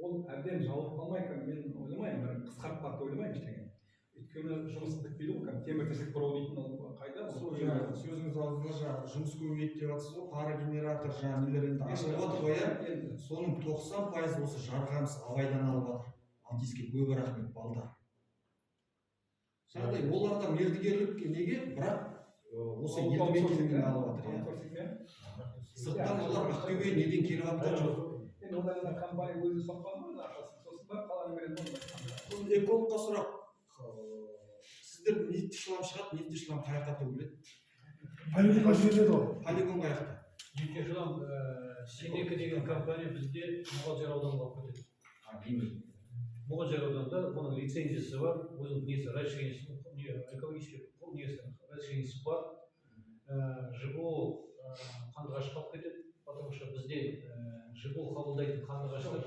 кеңкиякта болып еді, кеңкиякта рұқсат қағазы болмаған соң қандыағашқа шығарылған. ТГО да қандыағашқа апарылған. Нефтешлам, заманауи грунт, нефтешлам бәрі Мұғажар ауданына апарады. Мұғажар ауданында Северный труба жақта Сенега деген компания соған. Айналаға төгіліп жатқан жоқ. Жоқ, оны былай қарап айтқанда, мысалы, біздің требование бойынша машиналарда обязательно GPS требование. Сосын бізде былай, мысалы бізде заманауи грунт алады ғой, накладной береміз, накладной біз қол қоямыз, алып кетті. Мысалы таситын адам алды деген алады, аппарат береді. Қабылдаған полигон қабылдады деген штампик қояды. Үш адамның несі печать болғаннан кейін ақша төлейміз, сол уақытта төлейміз. Сосын біз анда-санда бізде мынандай техзадан деген істейміз, сосын обязательно айтамыз. Любой уақытта, мен любой уақытта сенімен барып тексере аламын. Ол потому что былай қарағанда мысалы қасымда Ақжарой бар, бірақ Ақжарой заманауи қабылдай алмайды, потому что оның несі рұқсат қағазында жоқ, ол бар пока буровой раствор, ОБР деген ана. Пояснили ғой халыққа. Нефтешлам заманауи лицензиясы жоқ. Сосын біз қандыағашқа апарғызамыз. қандыағашқа емес, Мұғажар ауданына. Енді ол да қашық жол ғой, мысалы қыстың кездері жол болмай қалады. Сіздердің септиктеріңіз толып қалады. Қайда? Жол болмағанда оларда потому что любой, бізде договорда жазып тұр, любой, не дай бог. Бір жаққа подписаса, бүкіл штрафной санкция бәрі соған салынады, бүкіл лицензия уже до того, что біз жазамыз, лицензияның несін не соответствует экологически, біз уже жазаламыз. Тексеріледі. Оған жауап беретін бәрі де көрді ғой, төгіп кетті ме? Ол хорошо, лицензияны айырсын, оған үшін салсын бәрі айналып келді окончательно түзету. Сондықтан мына жігіттер, қыста жолдық бізде құдайға шүкір ғой, біз келгенде мысалы 24 тегін қыс қой, астана болмады, мысалы қазір өз жиырмалықта құдай болған жоқ, қазір тоқтамайды.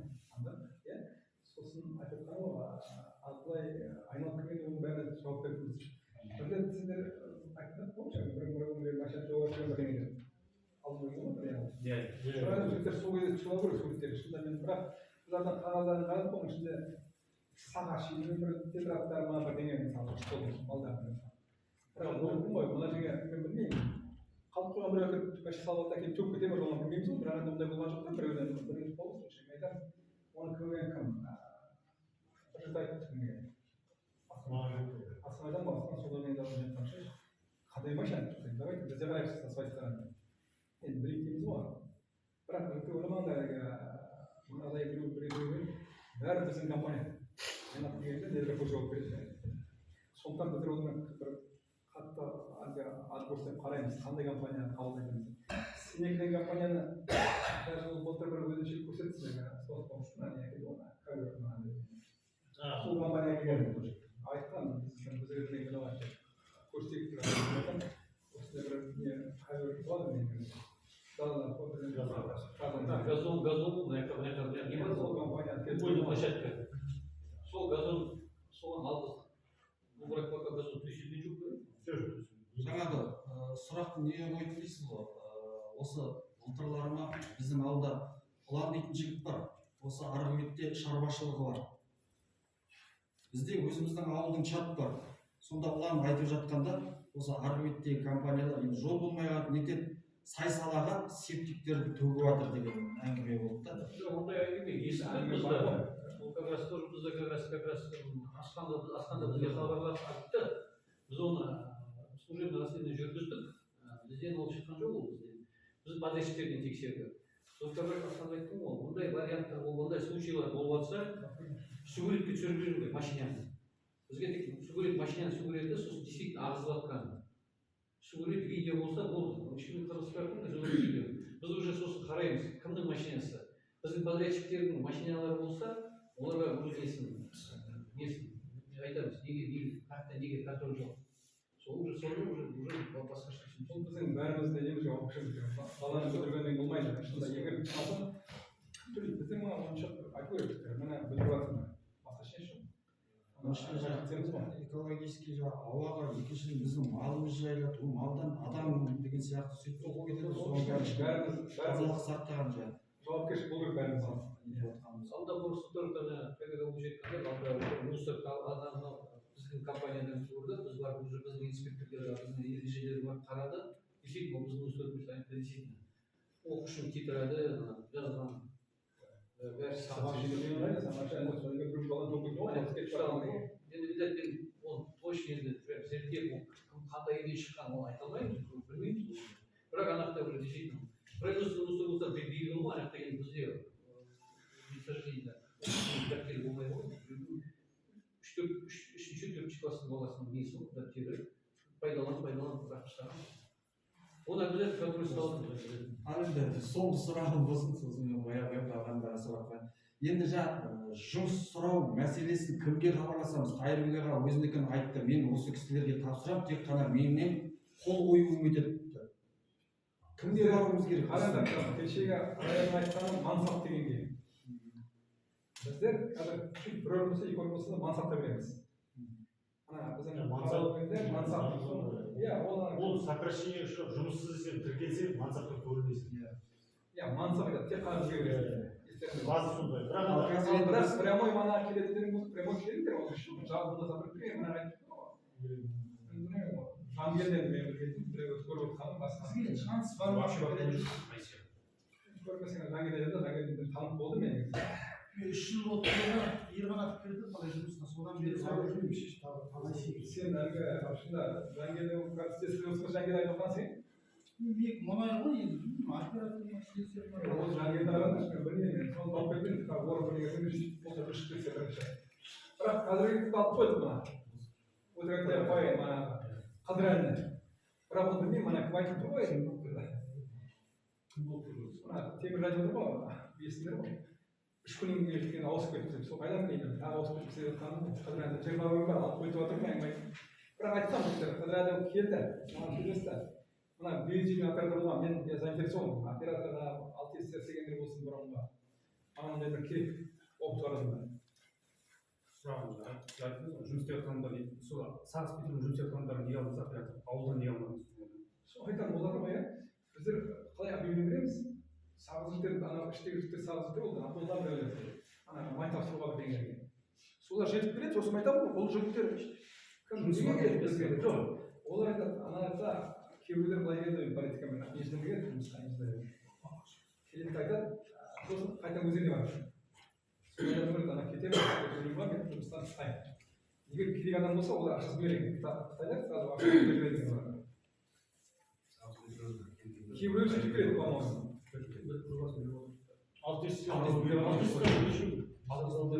алтесте мұны айтып ғой сағада бір күн жүргіздер келсе ол өйткені қойылмай ғой таза айтты ICT жүргізіп отқан алтестің балалары болды былай айтқанда солай ғой ағай енді сағада түседі шынында ол жанат жүр абайский ол солар онда бәрі кемершін баласы абай енді жігіттер ол әлгі мен айтпай ақ қояйын ойбай мынаны алмаймын мынаны аламын деп бірақ енді мен көріп отырмын әйтеуір жангелді талай келеді мен білдім ол да үйреніп болған жангелден келген кіреді айтады мен осылай тағы келдім жұмысқа сөйлесеміз сендер шындап қараңдар бір жұмыс болса жангелді шақырыңызшы көрейік жоқ әуелі мына орын болса бір біріне бәрі кетіп қалса екен жоқ жігіт тапсыра беріңіздер ол еш жоқ бірақ мына егер жұмыс болса что мансап деп айтып мансапқа алмайды оған просто қысқарып қалып сокращение жасасаң төменгі айлық көлемі қалай сіздерде төменгі айлық көлемі қалай орташа оператордың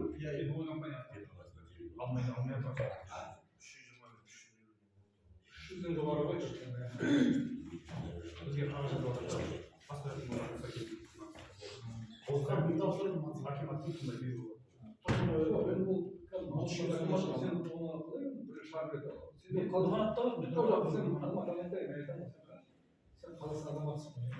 неше бір асырдан ашып көріп қашып көрген сол жақтан ол сендерге алматыдан бірге істейміз акимат қатысады ғой бізде сокращение қылды ғой сокращение қылып ой мекеме ашты иә келең маңғыстаулық балдар бірінші кету керек қалай да хат жазып кәдімгі қол қойып сөйтіп акиматтан айырып ол сәтінде бірінші жергілікті жердің адамдары жұмысқа ол сырттың адамдарын жұмысқа жіберіп енді ол олар басқа жерге қазақстанға иә сол ғой енді анау кеше концепцияны оқысаң қарашы бәріміз бірдей болмайды ешкім шегі жоқ анау маңғыстау мынау ақтөбе деген жоқ қой адамдар енді бәрі бірдей қарайды конституция жасамай зарплата жоғары жоқ мен анау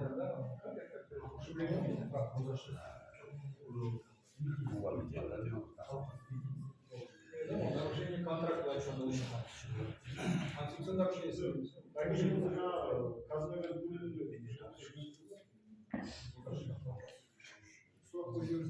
сіздердің аумақтарыңыз сыртындағы бич ойын ба жаңа компанияның ненікі мұнай шығып жатқан сол сіздер алады деген сөз ба сол рас па сіздер алады деген біздер уже аламыз деп отыр жоқ біздер кіреміз емес алмаймыз иә біздер как акционерлер жарты сөздері бар бірақ жалпы соны бір ананың несіне жауып тастай ма я бірден болса негізі экологический сол енді аспанға да байланысты біздерге қарап біз сол біз әңгіме көтердік кеше сол жарамайды неге кірсеміз деді ғой иә мына жапқан жоқ олар сонда ойлап қараймыз мысалы шулардың да бейжің контрактында 36 жоқ шын ондай обязательно жоқ 36 ана алып ана 36 жабу керек қой обязательно жоқ ішінде сонда біздер мына сен баяғыдан келіп шулап қоясың біздер айтамыз иә бізге тиісті сосын біздер ана заводға көреді координаттармен бізге сол скважина олардың контракты жоқ сен ана айтамыз ғой олар істейді деп олардан өтіп барып бізге істейміз деп қояды отказ артына айтады жоқ қалай істейміз бізде контракт жоқ енді оны қаяқтан алып астықтан сол жайында кімге жоқ ол деген былай екен ол емес көп ана дорожный картасы деген акимат пен ана министерство экология арасында кезінде акимат облысы сол айналып дегенде солаймен сол кезде ол дорожный карта деген сөз ол компания емес совместно акимат пен экология арасында басқа программа істейді жоқ білмеймін олар дорожный карта десе ол ол компания бойына кірмейді значит өз бойына қатысу керек жоқ біздерге келіп жатсақ біз ана айтып жатырмыз ғой бірінші отыз алты жабу керек деп айтамыз бірақ енді білесің ғой ана ертең олардың басшысы екінші шапшылар біздердің бәрі бізге де жарты сатып отырамыз жоқ бізге түзету керек сосын барып мананы қайта отырады ғой сендер мындай ақша шығарып 36 жабу керек мен көрген дорожный карта сол жасап жатқан жақсылықтарыңыз да бар екен рахмет 20 миллион бәкітай жібайтын басына анау сумма емес қой бөліп жатқан жоқ енді тек біздерге шығару керек жоқ жалпы деймін де айтамын оң қол берген жақсылық сол қол бермесін деген сөздер бар ғой сіздер мақтанбайсыздар белгілі біз істеп жатырмық деп жалпы істеп жатсыздар айтамын жалпы алдағы уақытта сондай көмектесіп тұрсаңыздар енді жоқ оны айта беретін шен жоқ қой біздер мен келгеннен бері мысалы кеңесшілер бір есебі бар ма 20 бір 800 берді оған ақша берді 1 миллионды айтқанда бірақ онда айтады ғой маған алдында бір 300 мың беріп дейді да астымыз келіскен енді жұрттар үй сойып кеткеннен кейін дейді ана кісі садақ беріп сол ауылдың ішінде миллионнан түсіп кетпейді да әрқайсысы сондай ақша беріп айтады ғой біреуге мына айтқандай ғой біреу жаман айтпайсың жағдай солай болмасын жақсылығын айту керек ал енді иә біздер мұны ішінде бәкіталбетте сол айтқанда тек қана жаңалықтың баласы емес қой сол емес ол бір елдікі ана әлемдегі андай айтқан елдегі жүзден артық бар екен сондықтан осы мысалы ұзақ сөзін өйренді сосын бұл жерде тарихи сондай тұлғалар көп қой өйткені бұл отшақтар ойлайды қалған ауданның балуаны сонда білемін бұл көп ондай район жоқ былай айтқанда мынау отшақтар бері жатқан 20 бері ауданның қалған сияқты сондай бір ол жер болып тұр ма сондықтан жоқ ол ана бірақ мен көрдім енді саған айттым айтамын ғой мынау айтамын бір енді даладан бір памятник қойып деген сізбен жүрсіздер мына даланың ішінде памятник қойып жүріп жатқан сол бәрі болады ана жерде барсаң былай рамды ғой солай айтады апатың болса сосын осы да жоқ енді ол алып барамыз. Малдың бағыты Жоқ, барады ғой. Аудан әкімі аудан әкімі біздерге мысалы жарнамызға жан жақтағы компаниялар ақша бөледі ғой. Ол қор бірден жарғамыстың қолына түссе екен дейміз да ол барақта байғайын кетсе. Жарқам Сақпов деген фонд ашылды. жарған Мен даже мен уставда Басқа нелерді айтамын да, байғайын байғайын жағдайлар болады да. Фонд көрмедім. Фонд болсын, ол это вот түсіп өйткені ол фондтың ұсталған бірден ашайын осы фонд ауылда қызмет жасайды, биыл ашылды бәкітар жібектің 100 жылдығына байланысты Ақбұлақ деген. Оның басшысы құрылтайында Сейітхан Тұрғанбаева бар, Атырхан бар, Тұрғанбай мен Батон бар. Ауылдағы адам жігіттердің қатарынан қостым. Осы жігіттер фондты бақылайды, өздері айналысады. Енді биыл 100 жылдықты аман есен өткізсек, келесі жылдары тағы парк істейміз, тағы басқа оқыдым ұстамын. Ол бірден далап кетті. Ол сұралады, сен направили. ол қарап отырады,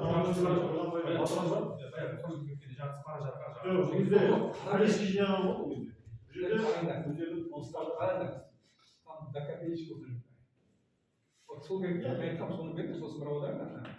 Өйткені бұл осы аударылмайды. бұрын осы жылға дейін Байғайын даму қоры деген қор болған. Бүкіл мына біз білмейміз ғой, мен келгенді қойдым, неге өзімізді қор болмайды. Содан былтыр бастадық деген қорды аштық. Фонд болмаса. Оған дейін Байғайын даму қорына сала берген, оның бүгін ешқандай ақша алған, ауылда ешқандай салған жоқ.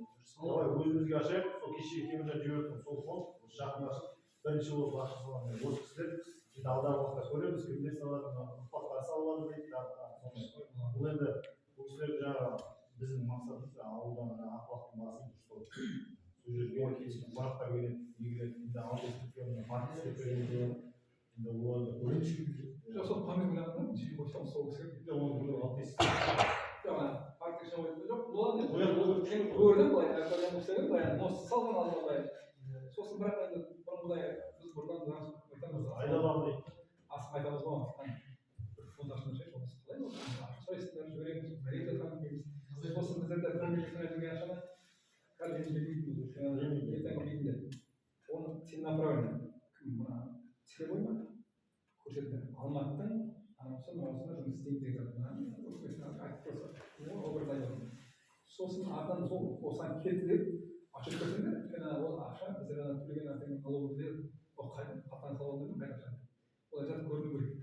Айтамыз мына неге кетті осы детальный тестаны партиясына салып партияны завод салып деген сияқты бар ғой. Сосын айтатынымыз ғой кімге бір фонд ашқан ашты фонд ашылды дейді.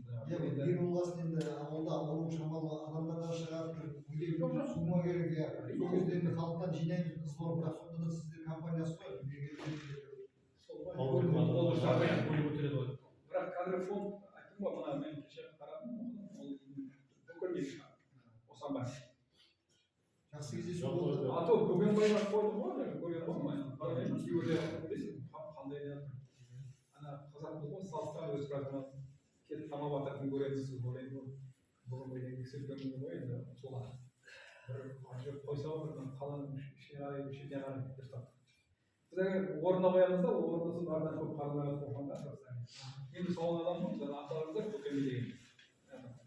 Соған қоямыз, Көкенбай той жасаймыз, өзіміз той ішіп кетеміз, мен айтамын. Салған ешкім көрінбейді, ол айқын барады. Ұрпақ барады, салбырмайды ғой, айтсаң.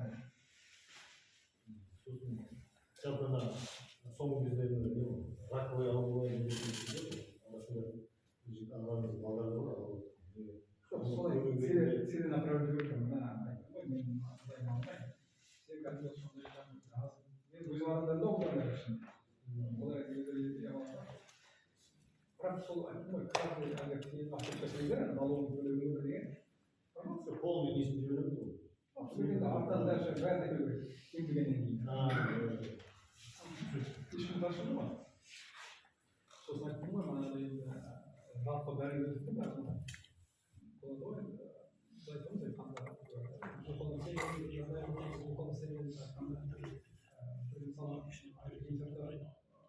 бесіншіден жалпы айтқанда сондайға осы манағы сен айтқан болады мысалы ел ғой сондайға оқу бірдеңе болса оны келу керек бізде программа бар осы мен осы екеуі бәрін программа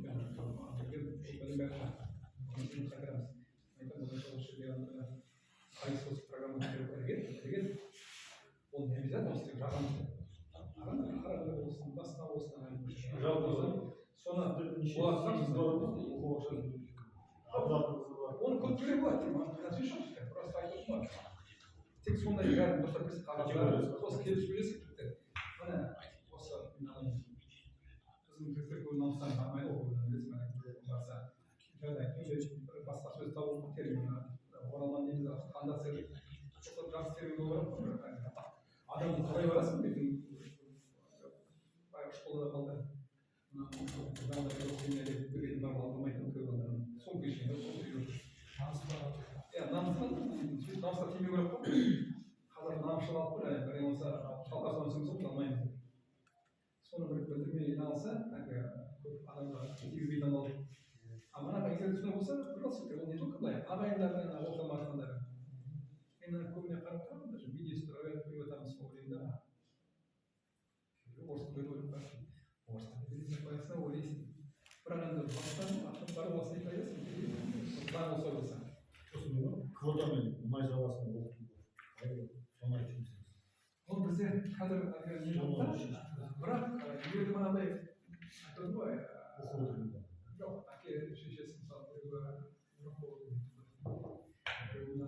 категория болса үшінші қайда оқыған бәрі кішкене сен ана сол біздің программаны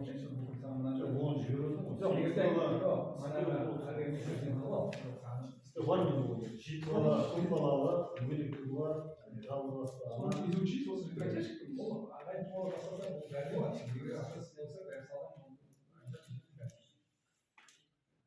оянып программа болмайды ал мына әке шешесі айтып оқып жатырмыз ғой жұмысын болып жатса бәрі жоқ әке шешесін болып жатса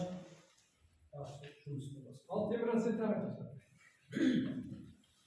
ал бір әке шешесі болдың ба сен негізі теміржан жақсы былай ақындық бірдеңе бар ма жаман жоқ сөз деймін да әйтеуір теміржан сөйлеген кезде былай ұйып қалады жігіттер тыңдайды екен бірақ манағыны бір комитет сен орайып қалған істеді сен қазір қайдасың өзі сол бұл мәселе мен айтып тұрғаным менен кейін де қайталанып тұр ғой көзіңіз көріп отыр жангелді ма иә жангелді алған жоқ жұмысқа мен алып жатқан жоқпын мен айтып жангелді келеді ғой жігіттер қарайын анау мынау барады да қайтып келеді жоқ болмайды басқа адам аламыз жангелдіні жұмысқа алған жоқпын сені алған бірінші случай сен алып қайтарып жіберген енді екінші случай болмаса қай кезде болмаса басқа ешкім шығады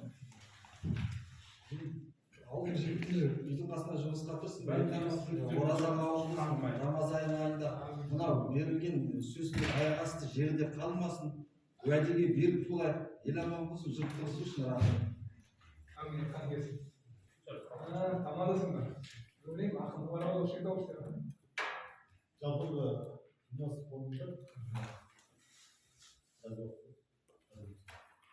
бірінші мәселе жұмыс кешен отырып біз екі жыл жоқ рахмет жігіттер анау несі ғой бірақ мен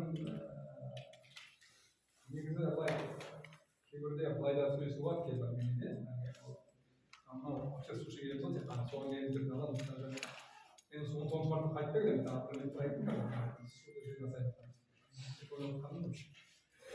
Байрақта костюмі бар, офиске кіріп, өміскердің бәрі тұрып жоқ қылды сүйді. Жаңағыдай жоқ, орын болса, сіздер білгендер, орын болса, шықайын айтқан соң, мен сені алмаймын. Оны жоқ қой, жоқ деп иә, қазір айтқан бізде бір орын бар, кәдімгі оператордың бәрі қай береді деп отыр.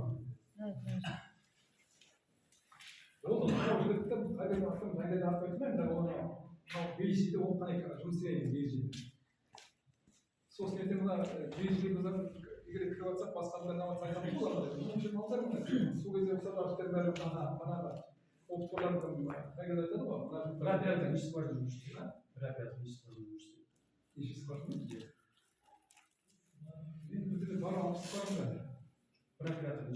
скважина жоқ 10-12-14 скважина ғой былай айтқанда әрбір бөлінген бір скважина бақталса ол жетісай таныстырда бір скважина турцияда жұмсайды жетісай бақталса оларда біреу үш айда біреу неге кетеді бір 14 күнде мысалы үшін екі ай жұмсайды қай местер қалыңпаста алтыншы бірінші скважина жоқ енді тек бір скважина жоқ алтыншы скважина сегіз жарым жоқ жаңа бізде қалай ғой ол сосын олардың бәрі обустроен ғой ол не обязательно оның бәрін алып біздің бірінші 12 скважина былай ғой қазір бізде былай бар ана не қояды фонарь қойып кетті скважина басына скважина өшсе бәрін қойып боламын деп қажетса дейді өшсе көріп тұрады да қызыл жаз түн болсын не болсын енді күндіз көріп тұрады біздің сонда ана іште еще оперативный бар түнде жүретін ана отырған ғой солар барып скважина қарау керек жігіттер қасында өйткені мен құшақ дегенде бір далада кетіп қалған болады соны алмайсың ғой бірақ жігіттер сыртынан бір айтамын күйеуге барамыз дейді скважина манометр қалай иә күн жақсы болса баратын шығар айтамын ол кезде жігіттер көп мана фонарь тұрып жігіттер түнде визуализация болды ғой мына скважина істеп тұр екен қызданса значит тоқтап тұрсыз ғой нормально скважина хорошо тағы қандай вопростар бар Allah bir şişme ama sen şişme söyle hani oturan çarpıyorsun şişme. Kolunlar mı bana bir şey biliyor gerçi şişme. Хорошо, ondan nasıl işte ben oturan daha gelen. Görsen görürüz. Orada olsa bizim çocuklar mansap patlayacak mansap. İyi. Şuna жұмыс бар ма сен сонда? Жоқ, тек мансаптан шақыр. Болмаса шәйгің өзіне барып запросто бұрғылау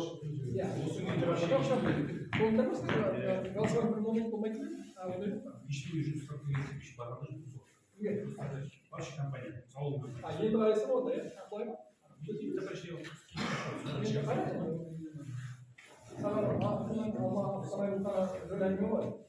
ана мансап сұрайды район басталып мына ауылда болса екен жоқ тек мансаппен барамыз жабық деп жариялаймын деп айтып жүр жоқ сокращение тұрып сокращение бос болса да жақсы рахмет сол прямо үйде бара бересің олар шақырмай ақ сол мансапты тіркеу тұрса сокращение өте бересің ол сондай жабық деп айту керек жаппайсың әлі ашып